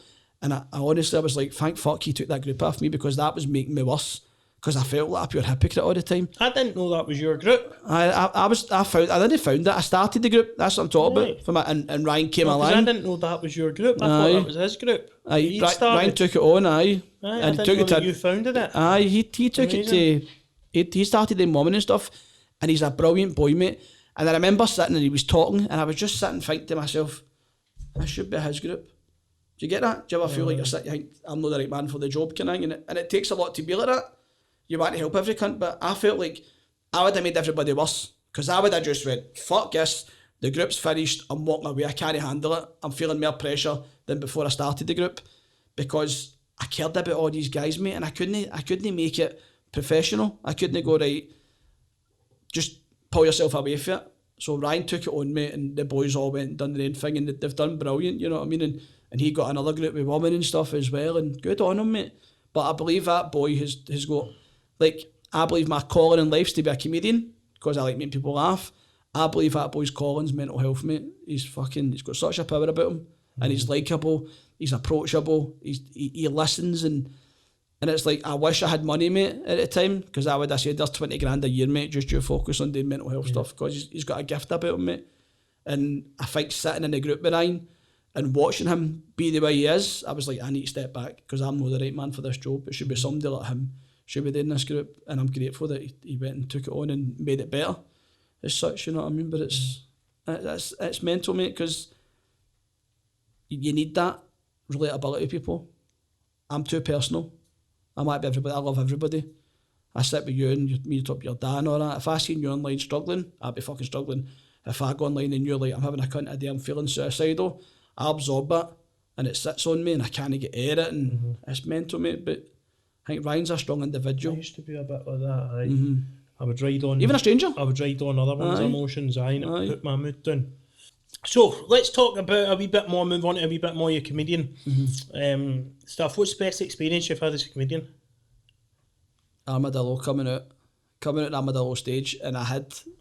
So, the wings at Armadillo, it's 3,000 people, my biggest gig in Glasgow. Like, I remember the countdown going on, and the room's buzzing, but it was like 10, 9, everybody's gone mental. And I remember looking, I was at one side of the stage, and I could see my ma, Megan, Ashley, and my family just kind of sitting at the wing. They were behind the stage as well. And I just remember their faces when I walked out, and I was kind of walking out to 3,000 people and looking at my daughter and my man and my wife. And that was a moment for me. That was when I went, because I didn't, when I started comedy, my goal was the Armadillo. It wasn't the Hydro or Hampden, it was the Armadillo. So as I was walking on that stage, lots of people cheering, looking at my family, it was weird because it was like, that was the end goal. I didn't make any other goals. So that, obviously the show was brilliant, but coming after the back of that show was just mental. Like, just I couldn't. How's your anxiety with shows? Mental, mate. I'm terrible. I'm so bad, mate. And my agent would tell you that, like, see, before a show, I'm lying on the floor having a full-scale panic attack. I don't know to this day how I got up there, honestly. Before that Armadillo, I was sick. See the countdown? I can't eat all day. See, if I'd done a show every day, I'd have a fucking body like yours. Wow. You know what I mean? It's the pure fear. Like, what if I get the anxiety? What if I go to this gig and everybody hates me? You know what I mean? It's just... But it never goes. It never changes if it's a 100-seater or a 3,000-seater.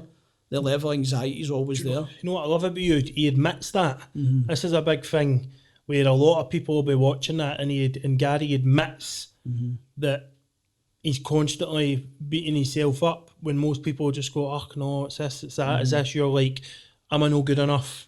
There's no I'm not going to be good enough.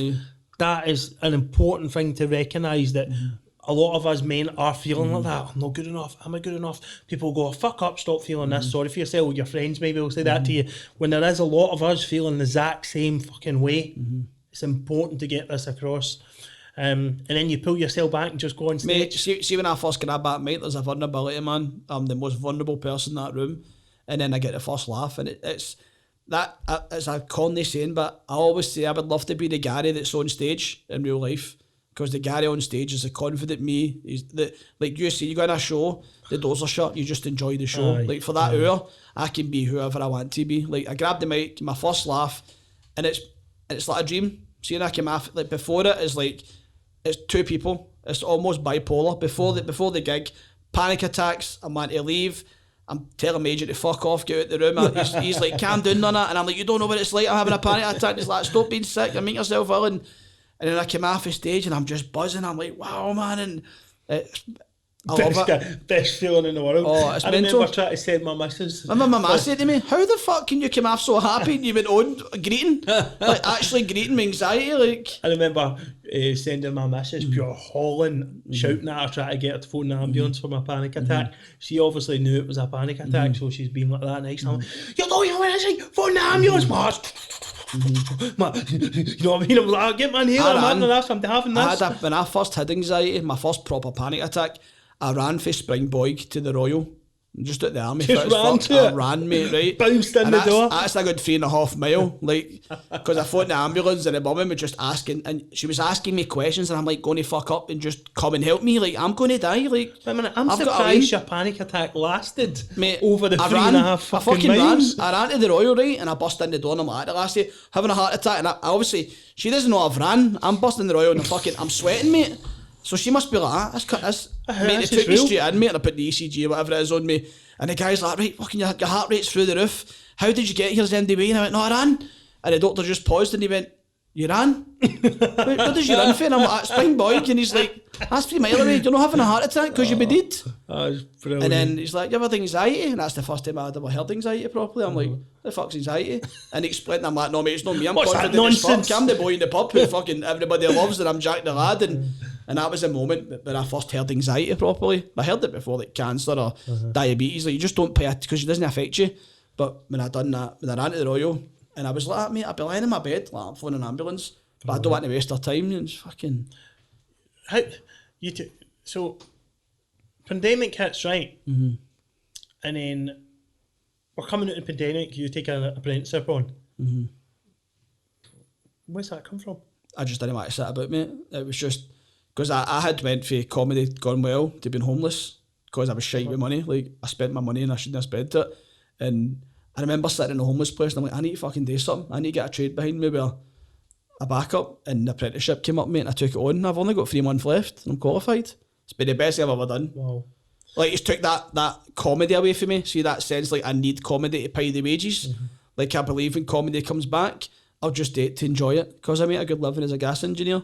So I think it's been the saving grace because comedy, I was like, I fucking went away for this now, like, because there's a money pressure. It's no enjoyable. Hats off to you for doing it. Many people would just have wallowed in their own self-pity. You've got up and goes, right, I'm going to get a trade behind us. But anxiety, see if I sit about, I'll fucking kill myself. Yeah.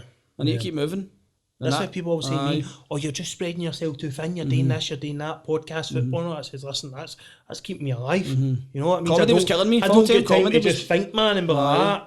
You know I felt when I went full-time comedy, I felt like I took a death pill. It was a matter of time before I'd done something stupid because I'm sitting in the house, lonely as fuck, feeling sorry for myself, no doing anything, and just getting fatter, you know what I mean? But the apprenticeship, I'm busy, and it's good because the people at the Technical Academy, like I've told them, listen, I've got bad anxiety, like there might be times I might seem hypervigilant or off, but my lecturer, I had a panic attack the other day, and my lecturer's like, go and sit in the room. So I'm breathing, mate. So I went and sat in the room and he came in and he's like, big man, you alright? I'm like, I'm alright. And it's so good that mental health is so open now. I think years ago, when you're an apprentice, you're like, having a panic attack, your tradesmen, they've been like, that slap, fuck up and get in the van, you hurry up and take you for a pint to the pub, kinda. That was the mentality in Scotland before, but it's so open now and it's lovely because people are like, oh, anxiety, right? Nobody's, mate. There's a wee room for you. Go in that room, get a cup of water and come back in. And because I've got that support, I've just thrived through this course. That made it brilliant. Do you ever get how you said you were vigilant and you were off? Do you ever get when you're off? I get this a lot of people. I'm sitting there and I'm a bit off, right? And people can see it in your face, and then you you think it's think 'cause personal? you can't hide it. They think it's personal. And actually, you're a bit boring. Why are you being so negative all the time? You're in a mood. Mrs. always thinks that of me. Oh, why you're just in a mood, man? Why are you bringing it down and all that? And I'm thinking, Remember sitting in a pub with people, and it was like that. The guy's like, you're a comedian. I'm the funniest cunt in this pub.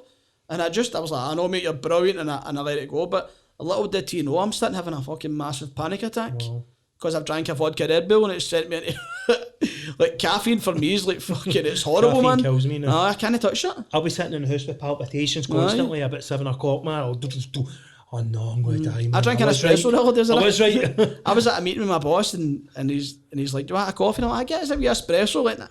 And I know for a fact, I drank the espresso and went, I'm having a panic attack. And sure as fuck, an hour later, I'm sitting in the van, I'm like, get us in, mate, get us in, I'm going to die. Like, and he's like, what the fuck was happening? And it was just, it's so stupid, it's like the eating. Like, I know it's going to affect me. Do you know, I find out the only way when you've got bad, severe anxiety that you can have caffeine is if you work out straight after it. And you work it out and then you feel alright. See, if you have it and you don't work out, it fucking... MD asked me advice, give me advice, my anxiety. Speak to somebody. Stop drinking caffeine and fucking sleep. Stop doing cocaine. That's the 3 things, man. Sleep. A good 7 hours sleep. See if you're sleep deprived, you're fucked. See if you're drinking caffeine, you're fucked. See if you're not talking to somebody, you're fucked. Like, that's the first 3 things you should be doing. That's not talked about as much. Sleep deprivation. My anxiety's terrible horrific. when I'm not I'm the getting same, sleep. mate. Yeah, big time. That's my big priority. Get 7 hours sleep or I'm fucked. Big I'll time. know that. See if I get 5 hours, I know I'm fucked. I get 4 or 5 a night. So, you are... Talk back to the apprentice, right? Adult apprentice. You know, something that back in the day probably didn't ever happen. How's that been for you? Have you struggled being the kind of one of the only adult apprentices? I've struggled more with the learning, see, because I was a wee idiot at school. I was a class clown, didn't pay attention.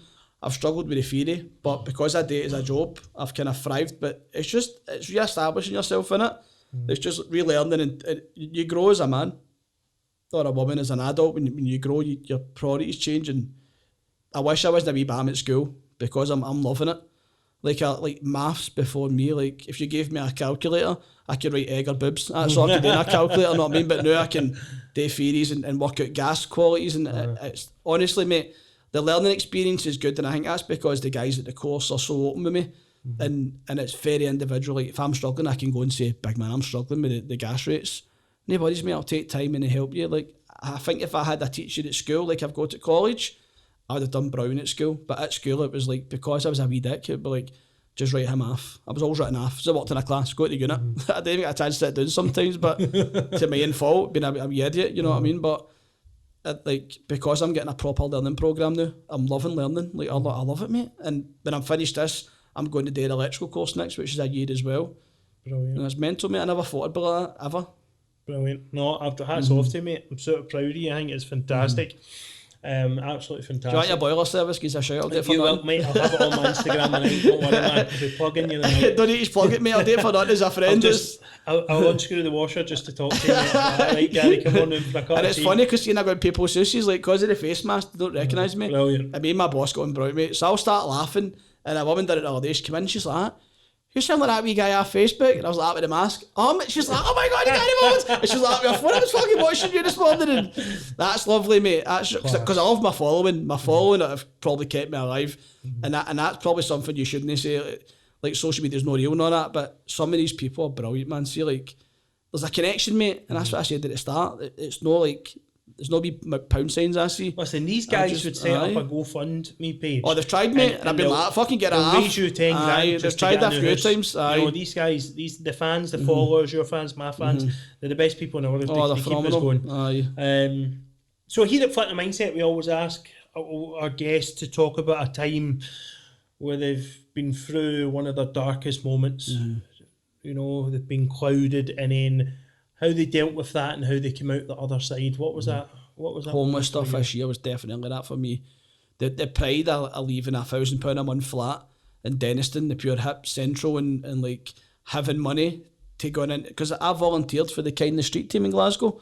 But at the start of COVID, when I had my kind of comedy money, and I was feeding the homeless and stuff every night, so I was walking in the town feeding the homeless, and that was brilliant. And then I became homeless, and then I got sent to a hostel, but the people I was feeding the 2-3 weeks previously lived. And I remember, like, I felt pure shame, and it's probably the wrong thing to say, but you don't. I didn't think I was better than anybody, but I didn't think I deserved to be homeless. Like, but I was homeless because of my own doing. I'm shite with finances, and I was spending money in Just Eat when I knew my rent was due. And I remember getting into the place, and I was just like, "Fuck me, man!" And that's when the walking started, because I was like, I can't hang about this building for too long. The people were brilliant, everybody's struggling, but I felt like I'll end up taking something. I'll end up taking a drink. I'll end up taking drugs, because I get that addiction going through that short period of time. And I was like, fuck me, I need to get out of this hostel and I need to go walking. And I did. Every day I would go out and walk for 7 hours, because when the first lockdown happened, it was like you're watching the telly in China, people lying in the street dead and all that, and everybody was fucking terrified. That was terrifying. Cunts kicking doors with a big suits on and guns. I don't know anyone who's died like this. But you know what, I'm just going to lie about it. But they were everywhere. They were just spaced out weirdly. And I couldn't get the wains because we were all terrified. My ma worked in a care, so I had to go homeless to get a flat to be with the kids, kind of thing. And I remember, like, fuck me. So every day I went out and I walked, and I remember having that thought in my head, and I'm lying in the bed, and it's like every morning. It was in the Rennie Mackintosh Hotel, so it was like a boutique hotel.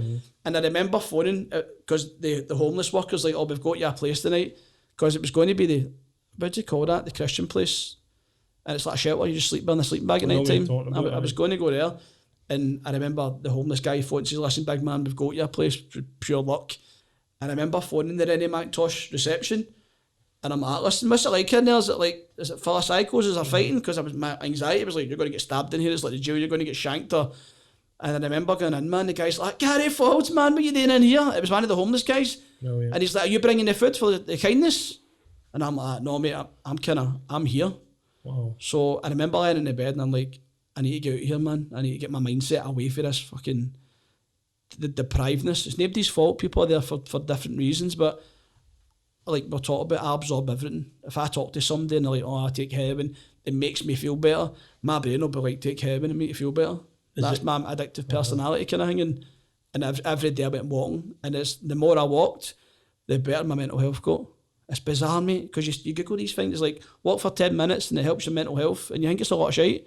But every day, mate, I was getting slimmer, I was getting healthier, I was feeling better, I was more motivated, I was more creative, I was writing stuff down, and I was only kind of in there for a week or so. Then I got a temporary flat, but that's probably the worst and best time of my life. And I mean that, man. It was a time where I sat and thought, you're walking all 8 miles, you've no tunes, I've not got my fucking beats in case somebody robs it off me, so you're walking for all the miles and you're just thinking about everything, because your brain does that, doesn't it? When you walk, you think, and it's been the worst and best time of my life. I'm very grateful for it. Who was your family and friends when you went homeless? My ma worked in a care home, so the reason I went homeless was to get a flat, so I could get my weightings every second weekend or whenever I get them. So I couldn't go to my ma's because she worked in a care home, and at the time, be careful. the telly was like, empty walks in care home, all the grannies were all dying, the grandads were dying, and it was horrific, so I had to go homeless. But friends, don't know, mate. Nobody reached out. Strangers reached out. See, that's what I mean in my following. Thousands of people who I don't know reached out, and not one pal as such had messaged says, come and stay with me. See, I had that as well. Strangers come through my heart. And people go through different things. Or my following, my friends. The way that I've got a great friend, I've got a great circle now. They're phenomenal. I'm very lucky. But back then, no. And it's something that really rocks you to the core. Can't believe, especially someone like you, friends have not stepped up to be counted. This is real life we're talking about. This is human on human. You have not stepped up to be counted when Gary or yourself or me or whatever have been in the hardest place. You're talking about seriously tough place, going from polar opposites, from that success to down there where you're walking into a place and a homeless guy is giving you a chance or being nicer to you than it's mental, mate. I met the best people I've ever met in there. That's mental. If you're watching this, you should be ashamed of yourself, because we're seeing it too much. You land in your arse and your friends do nothing. They might go, oh mate, it's alright, it's going to be alright, we high five and all that, and then they're away home to a nice warm house with a big Q7 and all that. They don't do fuck all to you. There's no, here's 500 quid, go and rent this place, no, stay with man. See, to be fair, see when I first went homeless, I didn't tell anybody. It came out in the press. I spoke to one of my pals in the press, and it came out, and then people were like, so it's probably my testament effect of holding stuff in, no speaking about it. Maybe if I'd messaged people and says, can I come and stay with you, I don't think anybody would have been like, no, you can't. So I can't. You shouldn't ask. But that's what I'm saying, I didn't come out with it until after once I was in the temporary accommodation is when it had come out. And it was mental, mate. I had people messaging me like, do you want your full house done up for nothing? Do you want a brand new couch? I'll go and buy you a cooker. Like, it's your followers, isn't it? It was mental, mate. It was I could have got a brand new house built. Just on kindness. The love I've had off my followers and you've had, it's like, it's really. And that's good how I do family. I get up. That's how I do I walk in comedy, because I'm surrounded by people who genuinely love me. It's just a shame there's dickhead trolls every now and again. If these trolls could fuck off, I'd be alright. Be amazing. Oh, I'd be flying. I remember we'd lost that money at the start of lockdown, because we get frauded £1,000, and a woman turned up at my house, one of my followers, and she was trying to give us £1,000. I'll never forget it. I've had all sorts of things like that. It is nuts. I was like, you can't give us that. You can't just give us that, man. No, please have it. You know, you do this for other people and all that. And I'm like, that is incredible. You know, I wish you were my best friend. And now, mate, but, I'm moving to a house that I dreamed about. Do you know what I mean? So, like, phenomenal. I'm so grateful for that, because it's let me readjust my finances easy going through that. Like, and that's what I'm saying, it's the best time of my life. Like, I've sat down and went, right, why are you spending fucking 40 quid on a Just Eat? I can go towards rent for another house. Like, it was nobody's fault I was homeless other than myself. Because there's also a lot of other factors, though. But see, I had a lot of money. See, if I'd have put money by, I'd have been fine. What happened to just, can your management not help with that? Is he not supposed to? Management, my manager's one of my pals, mate. Are they not supposed to help with finances as well, though? Aye, the day, but because I'd only done a year's tax, because I was only kind of big for a year kind of thing, it's 2 years you've got to be in it to get the kind of funding and stuff. So I was fucked, mate. See if it was next year and I had another year like this, it'd have been great. I'd have got the 25 grand. Well. I'd have got the 2.5 grand. If I'm your, maybe something for the future, if I'm your agent, I'm like, Gary, why don't we have that chat, mate. He sat with me and went, how the fuck you have a business account? Nothing. I've got that now, but I wouldn't even take your. I wouldn't even say, right, I'm not being your manager anymore. If you're not going to listen to me, you're not going to give me some money, so it's there for you as a backfall. You can fuck off. He is good that way. He sat down. He said, because he was like, because same with him, mate. I didn't tell him nothing. Because I just fucking cracked over it and done, mate. Had it, mate. Had anxiety holding it. Why did you hide it? I don't like burdening people, mate. That's a thing I get. I don't know if it's normal, mate. I hate burdening. I hate annoying people. I hate going, well, I've got a problem, and I feel like a hypocrite because I talk about mental health. Why do you hate that? I don't know, mate. I don't know if that's a system or just a mentality. That's what we're trying to get to the bottom of. Why did you hate? But see, if it's mental health, I'll tell you anything about. I'll tell you I'm feeling suicidal. Mental health, your problems. But see, my problems, yourself. It's like, hold on, yeah. Because you're the most important person in this world, and in my life, I'm the most important person in the world. We've got to be. If we're 100%, everyone gets 100% off us. If I'm 60%. Right, my kid's only getting 50-60% off me. It's not good enough. I need to be 100% for him to get that 80-90% of me, or else he's not getting it. But why do we not? Because I've been the same. I've sat and suffered in silence with a gambling problem, with this and that, back in the day, and I didn't tell a fucking soul. Why do we fucking do it? Why do we do it? What are we doing? Why do we do it? But see when I brought it up, and I was like to David, like, I've just, because he's like, he's seen it in the press, and he's like, how the fuck are you in temporary accommodation? You stayed in Amadale Street in Denniston. Did he not even know? That makes it my willy, man. It's not a floppy. Did he not even know? No, he didn't know, mate. I didn't tell anybody. You know what I mean? Right. My man knew what I was doing. My man's like, come home, don't do this. And I'm like, no, I want a house with the bains. And it was my choice. In the future, will you say? Oh, 100% no, mate. Aye. Oh, man. And that's a big thing. And that's what I'm talking about the self-worth, like dealing with stuff. Like, there's so much, like my finances. When I told him about it, he's like, mate, I love finances. And he came and sat down with me. And that's how now, like me and Ashley and the Bains are able to get, when I grew up in the scheme, there's these big houses and it's renting a house, but it's a dream house and I can get it and I'm not going to lose it and I'm not going to fuck it up, and because I'd asked for help. And this I think it's geek important sat down with me and he's like, this is how you, it was the rich dad poor dad thing, the 70-10-10-10, 70% in a pot for bills, 10% of fun. So, and do you know what, mate? It's been the best thing that's ever happened to me because I've got a fund now. I get £1,000 a month as a wage. You just know how to manage it now. I can manage £1,000 a month, and I couldn't manage 150 grand a year. It's fucking mental. Aye, and it suits you now. So when that comes back, that'll be a blessing, my family, and I'll be able to support others. You know what I mean? And you've got. So I think it's important to realise there that you had people there for you. I didn't ask. You didn't ask. So I can't sit and blame people for. Absolutely. I didn't reach out. Absolutely. Apologies. I've just absolutely cussed but out. But the people didn't help you, fuck game. Aye, fuck them. But that's something that I've learned. I asked for help and I couldn't get it. Did you know? No. Nobody wants to take. Many people don't want to take the burden on. It's not myself. If someone comes for help, I'll flip over backwards for them because that's just the person I am. Some people, there's people now in my life that will take that burden on. Kenny, like my best mate Paul, is just one of them. He will not let me struggle anymore. He'll go, no, what's up? And I'm like, and I might not reply for an hour. He's like, you better tell me what's up, if not phone. That's why he turned up at my house one night because he knew I was having a bad night. He sensed it. And he's in my house. And no, I'm just coming to see you. How are you? Right in my face. I'm like, I can't hide it to him. Had a wee greet. Do you know what I mean? And then talk to him and all that. That's the friends you need. Do you know what I mean? It's fucking frightening the difference now. Now I don't get much time to feel sad because they won't let me. That's the thing with COVID, like I want to make friends now. I want to find friends where it's like, so it's no work and it's no, there's no an agenda behind it. Like my boss is like that. I think I've got a pal for life. My happiest time of the day is getting in the work van. Because he's like, big man, how's the night last night? And I'm like, fuck me, mate. Had the panic attack, nearly shot myself in Tesco, like, and he'd be like, alright, this is what happens and what you do, but he's brilliant, mate. I love that. You get away from your work. It's important. Aye, you're absolutely right. Before we finish up, you're a family man, so am I. Absolutely love it, mate. Tell me how much your family helped you get through your darkest time. I didn't kill myself because of my kids. It's the only thing I think about, man. It's the only thing that ever stops me. I couldn't care about family or my work or finances. Like, that's when I feel like with the train moment, I'm going to dive in front of the train. I'm like, what am I going to leave behind? I'm going to leave kids without a dad, and I'm going to leave the word I hate the word suicide, but I'm going to leave the suicidal impact in their life. That's going to be part of their foundation as a person. And I think if I never had my kids, I wouldn't be here, mate. I'm so grateful for my kids. I'm so grateful for the relationship I've got with them. And I think COVID's taught me that. The priority isn't the comedy, selling tickets, being successful. My value isn't the money anymore. I love money. I would love to have hundreds of money, but I think my value now is be a better dad.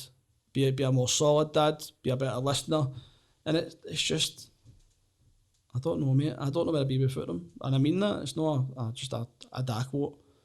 Like a celebrity, like, oh, I love being a dad, and then I go outside, I don't speak to my wains kind of thing. Like, honestly, they're challenging, and the unconditional love, that's what you get for your wains. And we know that as dads who've not had dads in their lives. So you overcompensate. But yeah, I don't know how I could. I always say that nobody would love me the way my wains love me. And to this day, I'll die with that. I just don't understand leaving a son. I mean, I could never. I look at my boy and I'm just like, I'm never leaving you, man. I'm going to be there for every step you take. I'm going to be there for your first days at school. I'm going to be there for a person to talk to listen, to encourage, to cuddle, to support, to be positive with. I just love the bones off him, man. It's just... I learned that lesson later on in life. Yeah. Because my wee daughter Millie, I didn't see her for 2 years. Out of my own selfishness, no her man's fault, just me being a wee dick and being immature. And then when I got back in her life, I was kind of like, I'm not a good dad. Like, if I can just walk away and party and forget my way, I don't deserve to be a dad. And for somebody who didn't have their dad in their life, it's very hypocritical. So now, that was years ago, I got back in contact with Millie. Like, I see her every week now, like, and it's beautiful, mate, because I'm just so blessed, mate. And it's not blessed as in like finances or money. It's like being a dad. I couldn't imagine me not being a dad. I couldn't sit and go, what would I be like if I was single? My whole life I've always in my wains, you know what I mean? And hope for the future that I can continue. It's like a purpose, isn't it? Oh, it's my like purpose, mate. Purpose. My purpose when I die, I don't want to die and somebody go, he was the best comedian in Scotland. He sold it at the Hydro 50 times. He got 10 BAFTAs. I want people to say he was a good husband, he was a good dad. That's what you want. I don't want to be fucking immortal and be famous. I just want to be a good dad. Gary Faulds. That was phenomenal. We need to get you on again. I've got pages to talk about, and we've literally talked about half of it. And hopefully next year, mate. Hopefully next year I'm sitting as solid as you, drinking a full fat coke and a cookie, and I've got my shit together, man. I had a full fat coke and a cookie, and he's not letting me live it down, man. I didn't have any breakfast. So football the day with the boys. As soon as I get here, I'm buying a full fat coke at a Tesco, a packet of Galaxy cookies, rip my tap off and stand in the mirror, and I'm just going to wait till I mould into that. Just going to storm at that till they just... Brilliant, man. Like Anavar in the coke or something, man. I want some. Oh, man, training the Smarties. But listen, it's been a pleasure. There's so much more to talk about. I've actually got other things I want to talk to you. I'll phone you in the next few days. To start some things up I'm going to be doing, and certain stuff with charities and stuff. But I think you're amazing, mate. You and me need to stop beating ourselves up. We beat ourselves up too much. Why are we beating ourselves up? Living a fake life, I feel like that. Like, you just need to just fucking pull yourself back a bit. We just want to get better. We want to be better every day. We want to live better, feeling it. You said that you had it on the head, to be a better listener. It's so important in the mental health world to listen. We can talk as much as we want, but we need to listen to each other. But listen, episode 18, been a pleasure. Until next time, bro. Look forward to it. Thanks, guys. Remember to subscribe. I'll plug Gary below. Please subscribe. Hit the like button. Give your loved ones some cuddles and hugs. Peace.